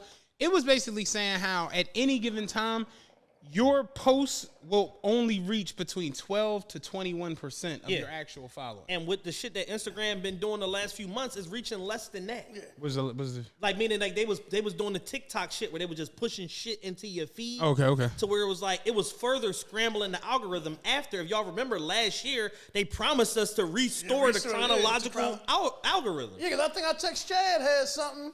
I'm like, yo, I'm going to pull up. You're like, that was yesterday. He's looking like. I'm like, oh, shit. But I seen it. When I seen it, like, oh, shit, I'm going to pull up. Yeah, that was yesterday, buddy. That's a weird joint on Instagram now where shit be from 3 days ago. Like, that's crazy. Yeah. But it's all because of they built out their advertising platform in such a robust way that it's like, if you want to push your shit in real time, you got to pay us to advertise. Like, that's all it was. And they turned this shit into a marketplace, but it killed the integrity of the app. Which is why young people that don't want to see that shit have all migrated to TikTok. They're like, I'm not here for that. Like, I'm here for the actual content. I'm not here to see a bunch of advertising. Yeah, TikTok seemed like it doesn't take in the fuck over. TikTok kicking ass. TikTok valuation is smoking everybody right now. Like, they're the #1 social media platform with, like, a bullet. Like, they're going straight up, and everybody else is flatlining. That's why Instagram went straight to their mode. Hold on, get their engineers, see what they, same way they did with Snapchat. Yep. I want to buy Snapchat. It's not for sale. All right, hire all the engineers, pay them double. Right. And then they fucking short term, they devalue Snapchat, but then Snapchat rebranded and shot the fuck back up. Because I think they offered them like $2 to $4 billion or something like that. Snapchat worth like $30 billion right now. And I listened to Gary Vee. Gary Vee said that's the sleeper spot. Yeah, he said that's where you advertise, Snapchat. Really? Yeah. Saying it's like, for what you get for the money, get the most bang for your buck on Snapchat.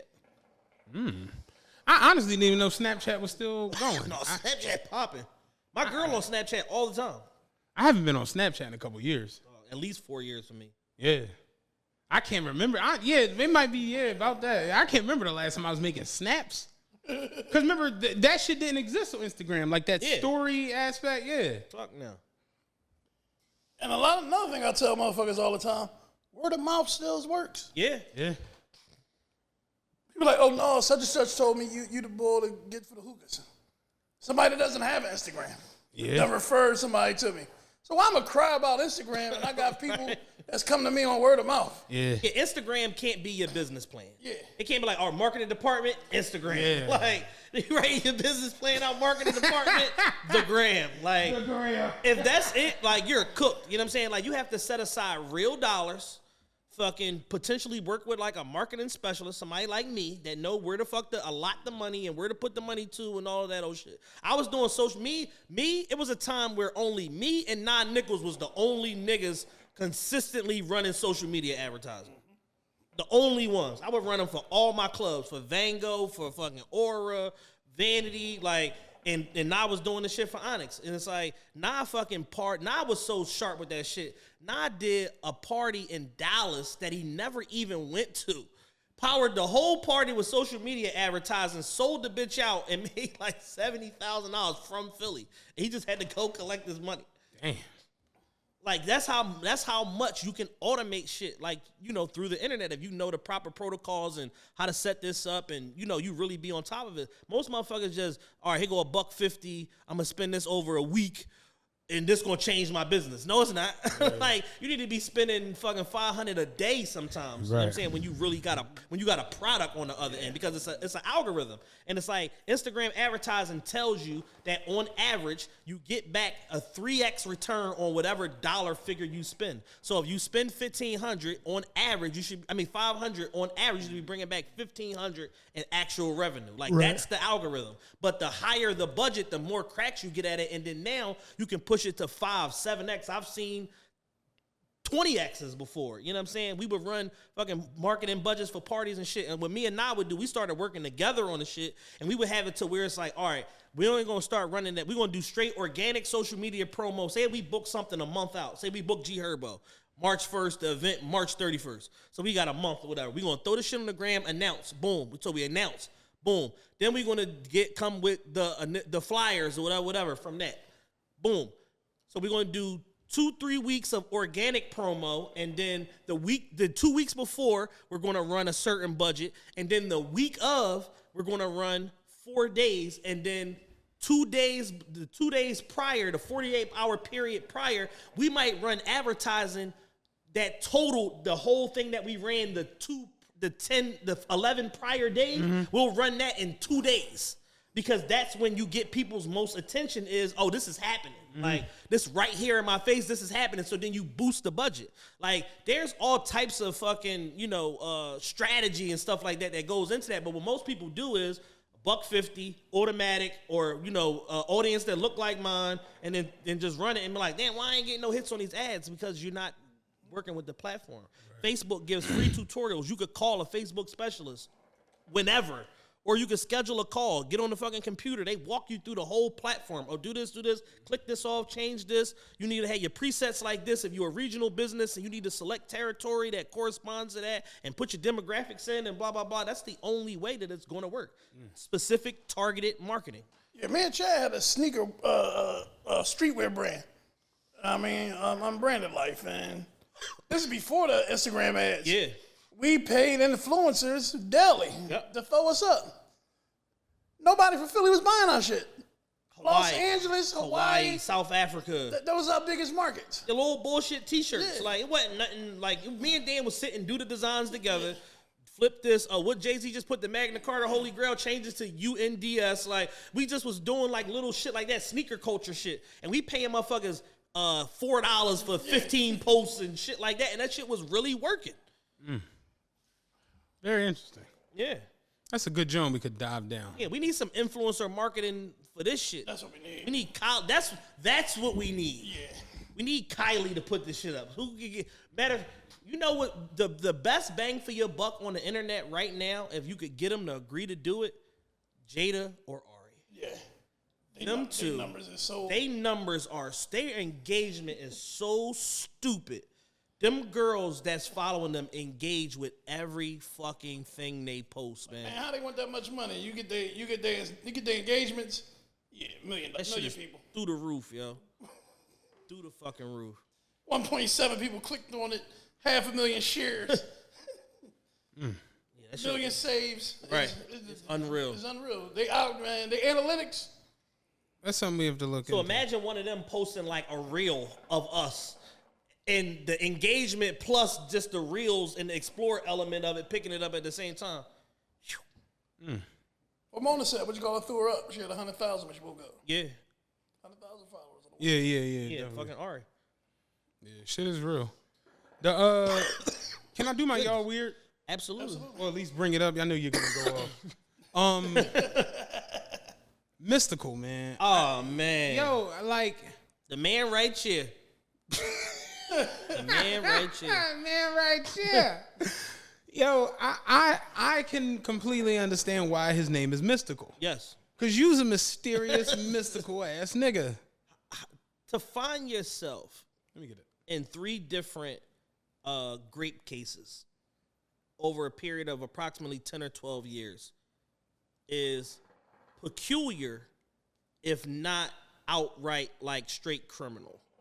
And when you hear the details of, at bare minimum, the first initial case that sent him to jail, it gives you a peer into the mind of a man that is disturbed.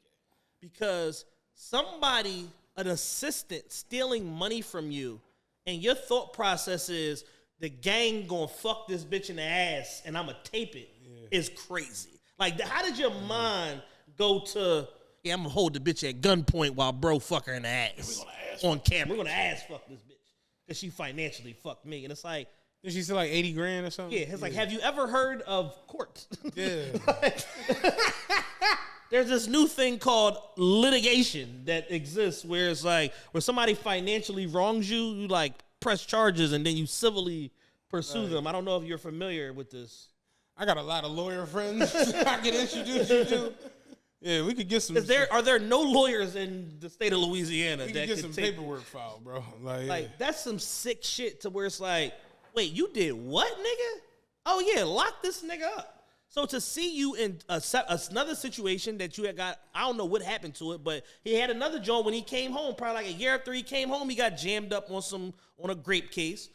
And then he had this situation now, and it's like, bro, you did that shit. Like, at this point, it's just like, you did that shit. You're what's called an aggravated or a predicate sex crimes person. You know what I'm saying? And it's just like, bro, like, we just need to be, I mean, we were already pretty much done with him, but we need to just go ahead and just flush him down the toilet, send him to Angola, wherever the hell, prison, wherever the hell he going, and just be done with Mystical. and it's crazy to think, yo, but Mystical was really on like a fast track to being like a big dog in rap music. Yeah, and then you ass graped Like we 3 other niggas. We didn't do, of course, the TRPE awards didn't exist at that time period. But I'm gonna go as far as saying, you're like, yo, it might sound wild, but like 1998, you could have made a case that Mystical had the verse of the year on Make 'Em Say Yeah. That ending to Make 'Em Say was fucking insane. Then he had It Ain't My Fault. Then you go into your solo joint where you get away from the No Limit niggas. You get Pharrell out of all people. Yep. You get Shake It Fast and Danger, and it's just like, but then when you listen back to them records and you just like, yo, bro came in with his dick in his hand. This is a sick Negro. And told everybody to don't be Be cool. cool. Be cool. Don't trip. Don't trip. It's just a dick. It's just a dick in my hand. Bro said, stop your crying, heifer. I don't need all that. Mystical was wildin'. The only place it's appropriate to come through with your dick in your hand is an orgy. Yeah. And Anywhere- even in that joint, you might be kind of out of pocket. You don't want to come in, at least introduce yourself. You remember the John Mystical needs some etiquette. You remember the John hookers at the point where the bull was like, can I pull my dick out now? He negotiated with the hooker. He's like, all right, bet. So we got the rate down. Cool. Can I pull my dick out now? Like that sort of like, it's like, bro, at least ask. Like, nah, I'm in here. Yeah, we over here with the fellas. It's definitely a gangbang going on. Yo. I'm just gonna be ready. Mystical straight says, "Stop your crying, heifer. I don't need all that. I got a job for you to braid it up. Pimp is back. Pimp is back, baby. Like, dog. I saw that the other day, and I'm just like, it's no. I thought it was fake at first. I don't know. It's no way you can even let yourself get close. Yeah. It's like a nigga who been shot. You know they take extra precautions now when they outside and shit. Like, this is like the Hamburglar getting repeatedly busted with hamburgers, bro. Like, what is wrong with you, man? The fox is going back to the hen house yet again. Like, fam, what is going on with you, yo? Mystical is a sick nigga. Yeah, culturally, I'm done with him. I want nothing to do with him. Yeah, Mystical's a bad nigga, man. It's fucked up that our like Drake said it, seeing heroes falling from grace in their older ages. Where it's just like, god damn, like he was falling from grace in his younger ages. That nigga, he been on a steady fall from grace for 15 years. Since Make Him Say Since Make Him Say That was the peak. We thought Danger though that was the peak. No, Make Him Say was the peak, and he was falling ever since. Mystical said, I leave that pussy smoking. He was not joking. Mystical was fucking nuts, man. And it's crazy because you look back at these records, you look back at a lot of this shit. It was going on, and we just... It was right there in our faces. It was right there in our faces. Like dancing it up. Dancing away. Sounds good. Yeah. Like R. Kelly, like for what it's worth, like the Aaliyah shit was like known. Yes, on top of the McDonald's shit, like he created Club McDonald's. Yeah. Nigga hanging at the McDonald's, getting at the young bitches. Like I said it recently, the hotel video came on, and I'm like, yo, I get it for Cass because it's like, yo, it was your first real shot at stardom, but Yeah, it's you like can't tell R. Kelly to take the Zorro mask when off. Kels come in with a pink fedora, a pink Zorro mask on, and pink Timbs, you gotta be like, yo, nah, yo, Cut, yeah. Like, what is he doing after you leave here? What are you doing when you slide from this joint? Going to McDonald's, get a couple. Kels was running around with a Zorro mask on, and nobody tripped. Niggas writing hits, man. I remember Kels. I don't know You if gonna know it's me with this. I don't know if y'all remember this, but R. Kelly was so hot. He did the national anthem for Antonio Tarver and Roy Jones, Completely changed. and he had steppers. Yeah. For the national anthem. Like Kels been shot the fuck out, and we kind of ignored it. And I look at this mystical shit where it's just like, god damn, bro, like another John. Like this is where you at. Yeah, you can't just be catching repeated, Jones. Like I tweeted the other day, like, yo, I'm helping the bear. Like if I see Mystical Jump the fight, shit out of Mystical. We'll roll on Mystical. Like, I'm helping the bear. Like that's Mystical. Yeah, like, Yeah, that bear need help. bear need help. I'm helping the bear, yo. Like Mystical really is I'm helping the bear. Mystical's a dickhead. Like I'm helping the bear, dog. Like you's a weird nigga, man. Another Joe. Wild times, man. What else you want to talk about on this?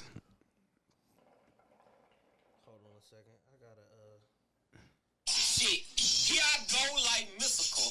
Bitch, you bad, bitch, you built like a testicle. Pussy. gotta bring that classic back for y'all. That's the only reason why I came today, just to do that. You know what I'm saying? That was the only reason why I came to record, was just to get that off. I got two more topics that I want to talk about. I don't know if we're going to talk about them here on Patreon. Can I play this? You just made me think about because you played something. Yeah. Do you remember at our live show I spoke on how ridiculous television was in the 90s? Yes. We talked about Jerry Springer. We talked about Maury Povich and how ridiculous it was. That was great. And I don't know if people really remember because Oprah became a billionaire and just became so like the Dave Chappelle interview, Jay-Z interview, you know, these riveting pieces of media and content. And Oprah became, she became owned. She became this. Do you remember what Oprah was like? Do you ever like sit and watch old Oprah show clips? No. Okay. This clip resurfaced the other day, and I'm like, yo, Oprah show was nuts. This is a clip from 1988. Okay? Okay. White niggers and black niggers. Where is she? Stand up and say that if you don't mind, please. Yes. Very quickly, what I was saying, and I try to teach this to my children. We live in a Christian community, and looking around this room, the majority of these people seem like Christians, and they seem like God-fearing people. I want to say, if you're going to say nigger, which is a terrible word to me, you have to open it to both races, because black people and white people are the same inside. Nigger, if you want to explain it like that, there are some of those here today, other than Oprah. She's not a nigger, sorry. Other than Oprah.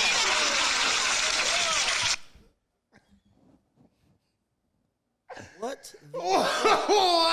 Hey, sounds like This is afternoon television. Network television. Dog. If you're gonna say nigger, you gotta open up to all races. Yeah. We're the same inside. Because there are niggas in this There's room. niggas in this other room than Oprah. Other than Oprah. She's not a nigger, sorry. I'm like, yo, television was insane back in the day.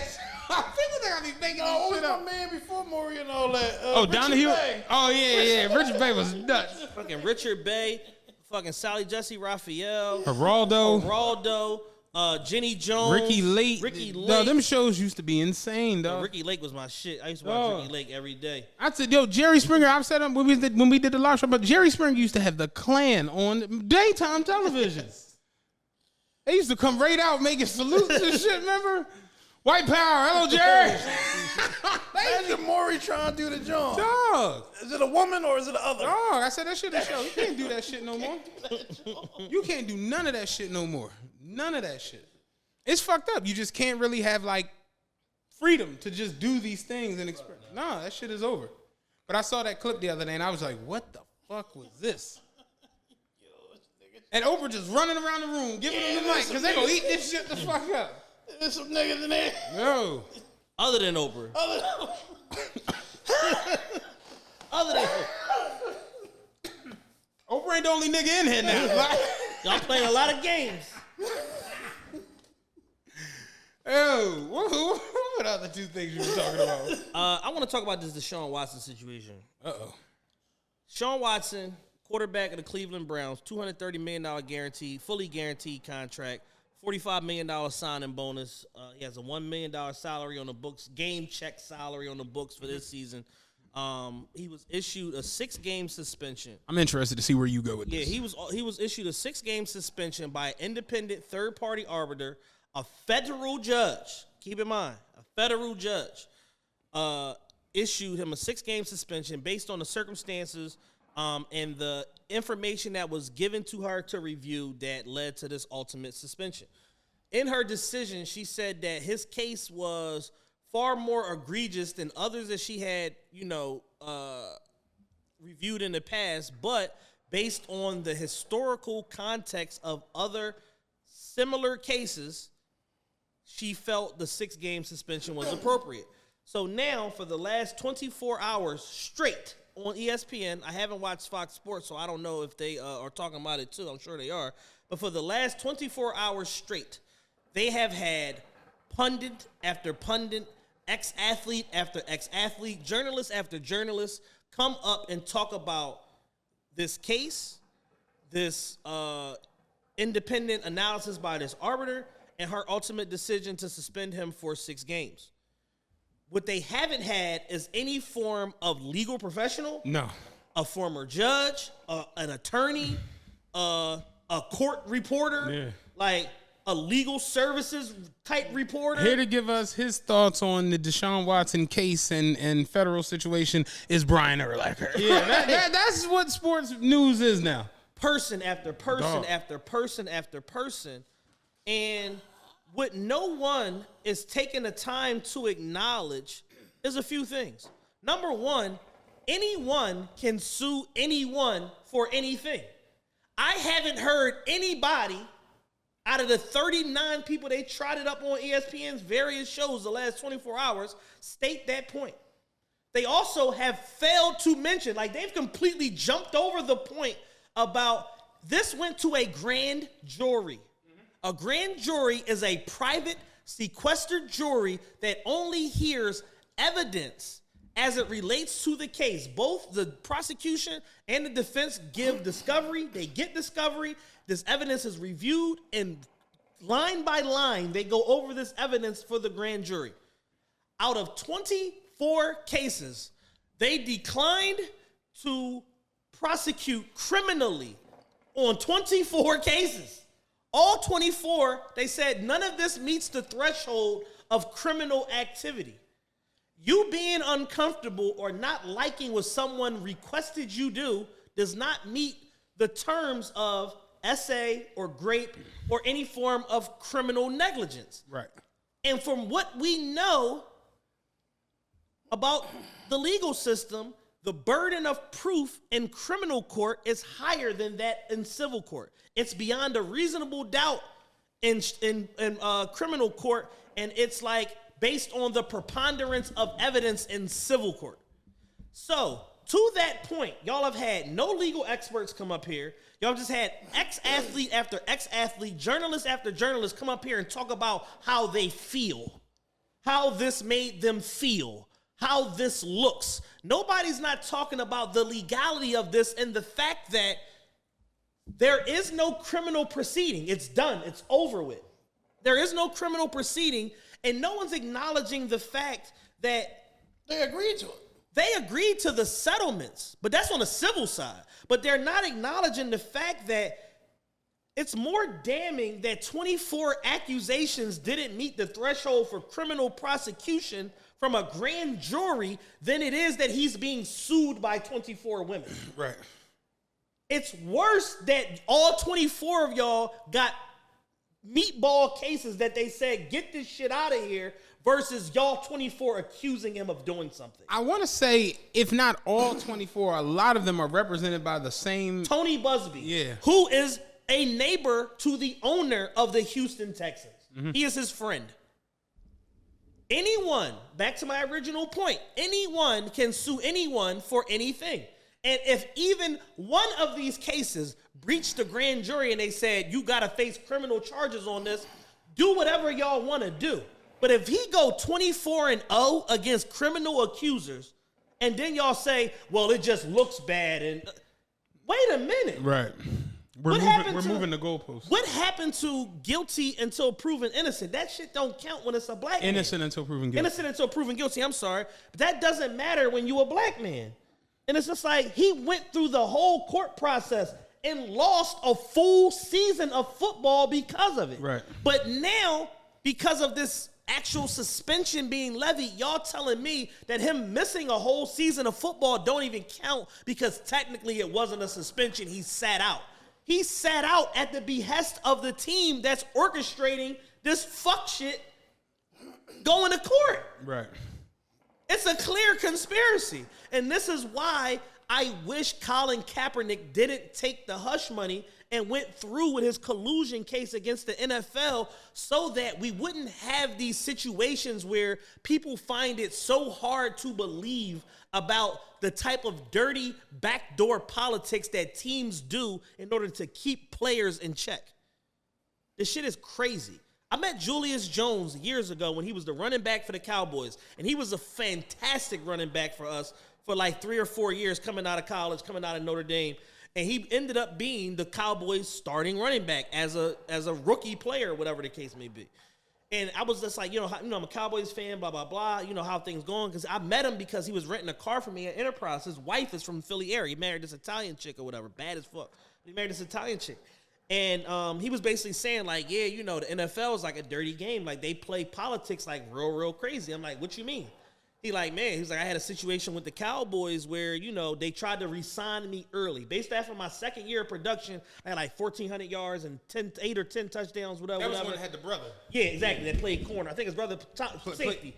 Thomas Jones. Yeah, Thomas Jones. So he was like, I had a great season, whatever. They offered me an extension after my second season, that's the shit that the Eagles used to do all the time under Howie Roseman. Offer you extension early, below market value, but it's higher than what you technically could be getting paid based on your rookie deal and blah, blah, blah, blah. So he said, I turned it down. I want to go to free agency. So they came back beginning of the third year. Right around training camp. Yo, we really want you to sign a deal, da, da, da, da. We upped this a couple of extra little bucks in there, blah, blah, blah, blah. nah, I'm going to just ride it out. So he said, all right, cool. The third season, he played through, whatever. He had a better season. Going to his fourth year, they offered him an extension again. Nah, I just really want to go free agent. He said, all right, cool. So after that, all talks went out. He said they cut his carries like 60%, anticipating that like we just going to bleed him out and kill his market value because we just not going to play him. Oh, you're not going to sign with us? You're not going to value yourself up off of us to go to another team? Fuck that, because they already knew who they was going to spend their franchise tag on, and they wasn't giving it to him. So he said he played the whole season out. They cut his carries, The other running back, I think it might have been Marion Barber, whoever the other running back, ended up getting hurt, so he had to play anyway. So he ended up going into the open market, and then he signed with Seattle. He got like a 3-year, $21 million deal with Seattle, blah, blah, blah. But it was basically like, he was basically saying, it's like, yo, I wasn't hurt. I wasn't like a distraction to the team. I wasn't a problematic locker room guy, none of that. And they just like, this is the shit that the NFL does. So with all of that in mind, if they'll just do that just for somebody that's a good player, a good person. So you telling me if a star quarterback say, yeah, I ain't fucking with this shit. Y'all on some bullshit. I'm out of here. I got this clergyman running the team. This some weird shit. I'm out of here. You think that they won't collude to ruin this man's public perception to kill his value in the market? Like, so the whole thing is that people just think that it's so far-fetched that these type of conspiracies and all of that shit exists. And I'm just like, no, it's quite common. This is normal activity, actually. Like, this shit is par for the course. It just so happened that he gave them the ammo to build a case on him because he was a freaky Jason. So do I think he's a freak? Yes. Do I think he's a criminal? No. And I personally don't think he should have been suspended. No games. But I knew that that wasn't going to happen. But it's like, based on the preponderance of evidence and the fact that 0 out of 24 cases met the criminal charge threshold, get this shit the fuck out of here. Yeah. And nobody, especially the men on the show, are going to go on ESPN and say, this shit was a witch hunt, it's bullshit, he's a freak, but he's not a criminal. Give him 2 games. Yeah, we're trying to criminalize being a freak nowadays. And, you know, a lot of people I knew growing up would not be Rick able to James resist. was the stone cold freak. Mm-hmm. Eddie Murphy. Freaks. Yeah. That's not criminal. Yeah, being a freak is not criminal. Especially if you're a willing participant in it. And we reach this threshold where people, when they have a bad experience or things don't go their way, like they said, one of the girls basically was fucking around with Deshaun, and she was pursuing him to push for a relationship. As soon as he said no, hired an attorney. And it's like, why don't we keep these things in mind when we making all of this analysis about what happened and how many games and this, that, and the third? So it's like, if we talk about him being a freak, I agree with y'all. He's a freak, but he's not a criminal. No. Yeah, bringing all these old sports players and shit on the John it makes zero sense. Somebody was like, yo, when we did the whole indictment show, and John was like, yo, I really appreciate y'all bringing Kev on for that, because like it's cool to have somebody who, one, worked in the DA's office, you know what I'm saying, who understands the different type of indictments on a state level, federal level. You know, it's like, we could have easily gone and got a nigga who got indicted. Right, have him come and give his analysis. When you see this indictment, what do you see? Yeah. It's 58 pages. What do you... Shit, this like my John back in 04. Right. You gotta easily. They were trying to say I'm the kingpin. They put me. My last name Simmons, so it was the Simmons DTO. That's drug trade organization for those that's out there. Yeah, real shit. But yeah, when I saw the suspension, I kind of knew it was coming. If that makes sense. Yeah, I thought he was gonna get somewhere between 4 to 8 games. He got 6. He landed right in the middle. Yeah, I kind of knew they was gonna suspend him just on the strength, like. Existing in this time period. Like, what did he do? Well, I mean, he asked for a hand job. Like, so did the fucking owner of the Patriots. Like, he got busted in a fucking sting at a wishy-washy joint in Tampa, Florida. Like, what are we doing here? He's American royalty. I like my massages the same way.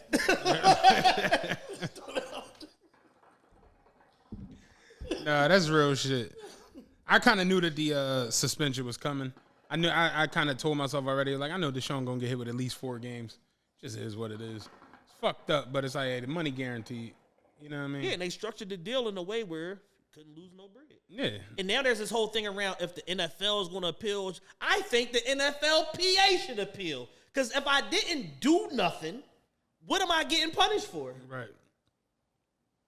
think just for putting yourself in that. Exactly. You look like an asshole. By proxy, we look like assholes. So we got to distance ourselves from you in order to support you. But something slick that the NFL did was they put an independent arbiter in the middle of this so they could say, we didn't make the decision, she did. Right. They trying to distance themselves from the blowback or whatever the case may be. And it's just one of them situations where it's nasty for all parties involved. Right. You know what I'm saying? And it harkens back to that situation we talked about last week where the chick had a bad date and sued a nigga for not coming to the date. Like, yeah, the date was the day that my mom died, so it triggered my PTSD, so I'm suing him for $10,000 for intentional infliction of emotional distress. The nigga is sitting there in court like, Your Honor, I thought this was going to get dismissed. Oh, no, you have to put in a motion to dismiss, nigga. We going through with this case, baby. And it's that shit. So it's like when we know, like, certain elements of court become like Mickey Mouse court, we got to call that shit what it is, man. So for them to try, for ESPN to trot out 40 different people, none of which is a lawyer or a judge or a legal analyst, is crazy to me. It's crazy. I know it's 4:28 p.m. on Tuesday. They still talking about this shit. We cut ESPN on right now. It's another big head white quarterback talking about if she should have got 6 games or more or a full season suspension. Yo, the big head white quarterback is almost about to be extinct. That shit is crazy. And it's crazy because out of everybody on the network, Dan Orlovsky is the only one that's like at least calling it down the middle. Yeah. He ain't siding with Deshaun because you can't do that in this current climate. But he's at least calling it down the middle like, all right, well, if he didn't really do anything, how could you say that this was an egregious example when he's not being criminally pursued for none of this activity? Like, this is strange. You know what I'm saying? And it's just like, y'all couldn't get one. Tony, how did Tony Busby go 0 for 24? You out here recruiting hoes. You putting billboards up in Houston, running social media advertising. If you've had Deshaun Jackson ask you to jack his dick off, you might be entitled to compensation. Yeah. And you go 0 for 24 on a grand jury level with a black man in Texas, and nobody's like, what the fuck? Yeah. Nobody has said, man, what the fuck? Other than us and 4 other, and Corey Holcomb and a couple more niggas. Like, nobody is like, what the fuck? That's because the judges and the lawyers like they massage it the same. Exactly. That's a great massage. That's a great motherfucking massage. Went to a joint in Dallas. That shit was phenomenal. It's a great massage. Yeah, I've been. You know. It's an indulgence. Sometimes you got to treat yourself. His problem was he didn't go to that type of massage spot. Yeah. He tried to make the bitches that may or may not be down with that. Real therapists. Yeah. He tried to make them down with that, and that's where he went wrong.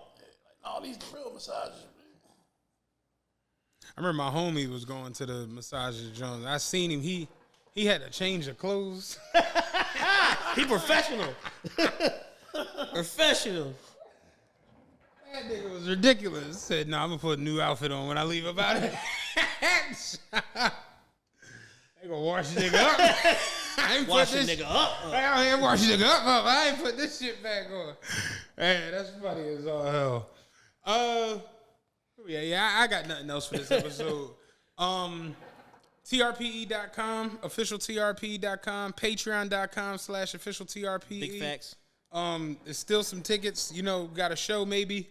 Possibly. Yeah, TRPE. Pull up and shit. 729.eventbrite.com. Dan's here, Chad's here, I'm here. Shout out to our past 2 sponsors, Polish Essence in Middletown, Delaware. Holla at them for, nail salon, women's grooming salon in Middletown, Delaware. Shout out to them. Also, shout out to the Black Oak Wine Club. They have their event coming up, their wine festival coming up this Saturday. Go to blackoak.com. Hit the event tab to get y'all tickets for that. Follow them on Instagram at Black Oak Wine Club with BLAC, no K. Yeah, other than that, man, I got nothing, man. Speaking of that wine, Kevin Hart kept using that word. Somalian. Somalia. Yeah. That's funny as shit. This is from Somalia. Kevin Hart got an excellent black sommelier too. Oh, yeah? On the show, on the Hart to Hart job. Oh, that's the boy that was presenting it. Yeah, he nice. He knows his shit. Yeah, he didn't look Somalian at all.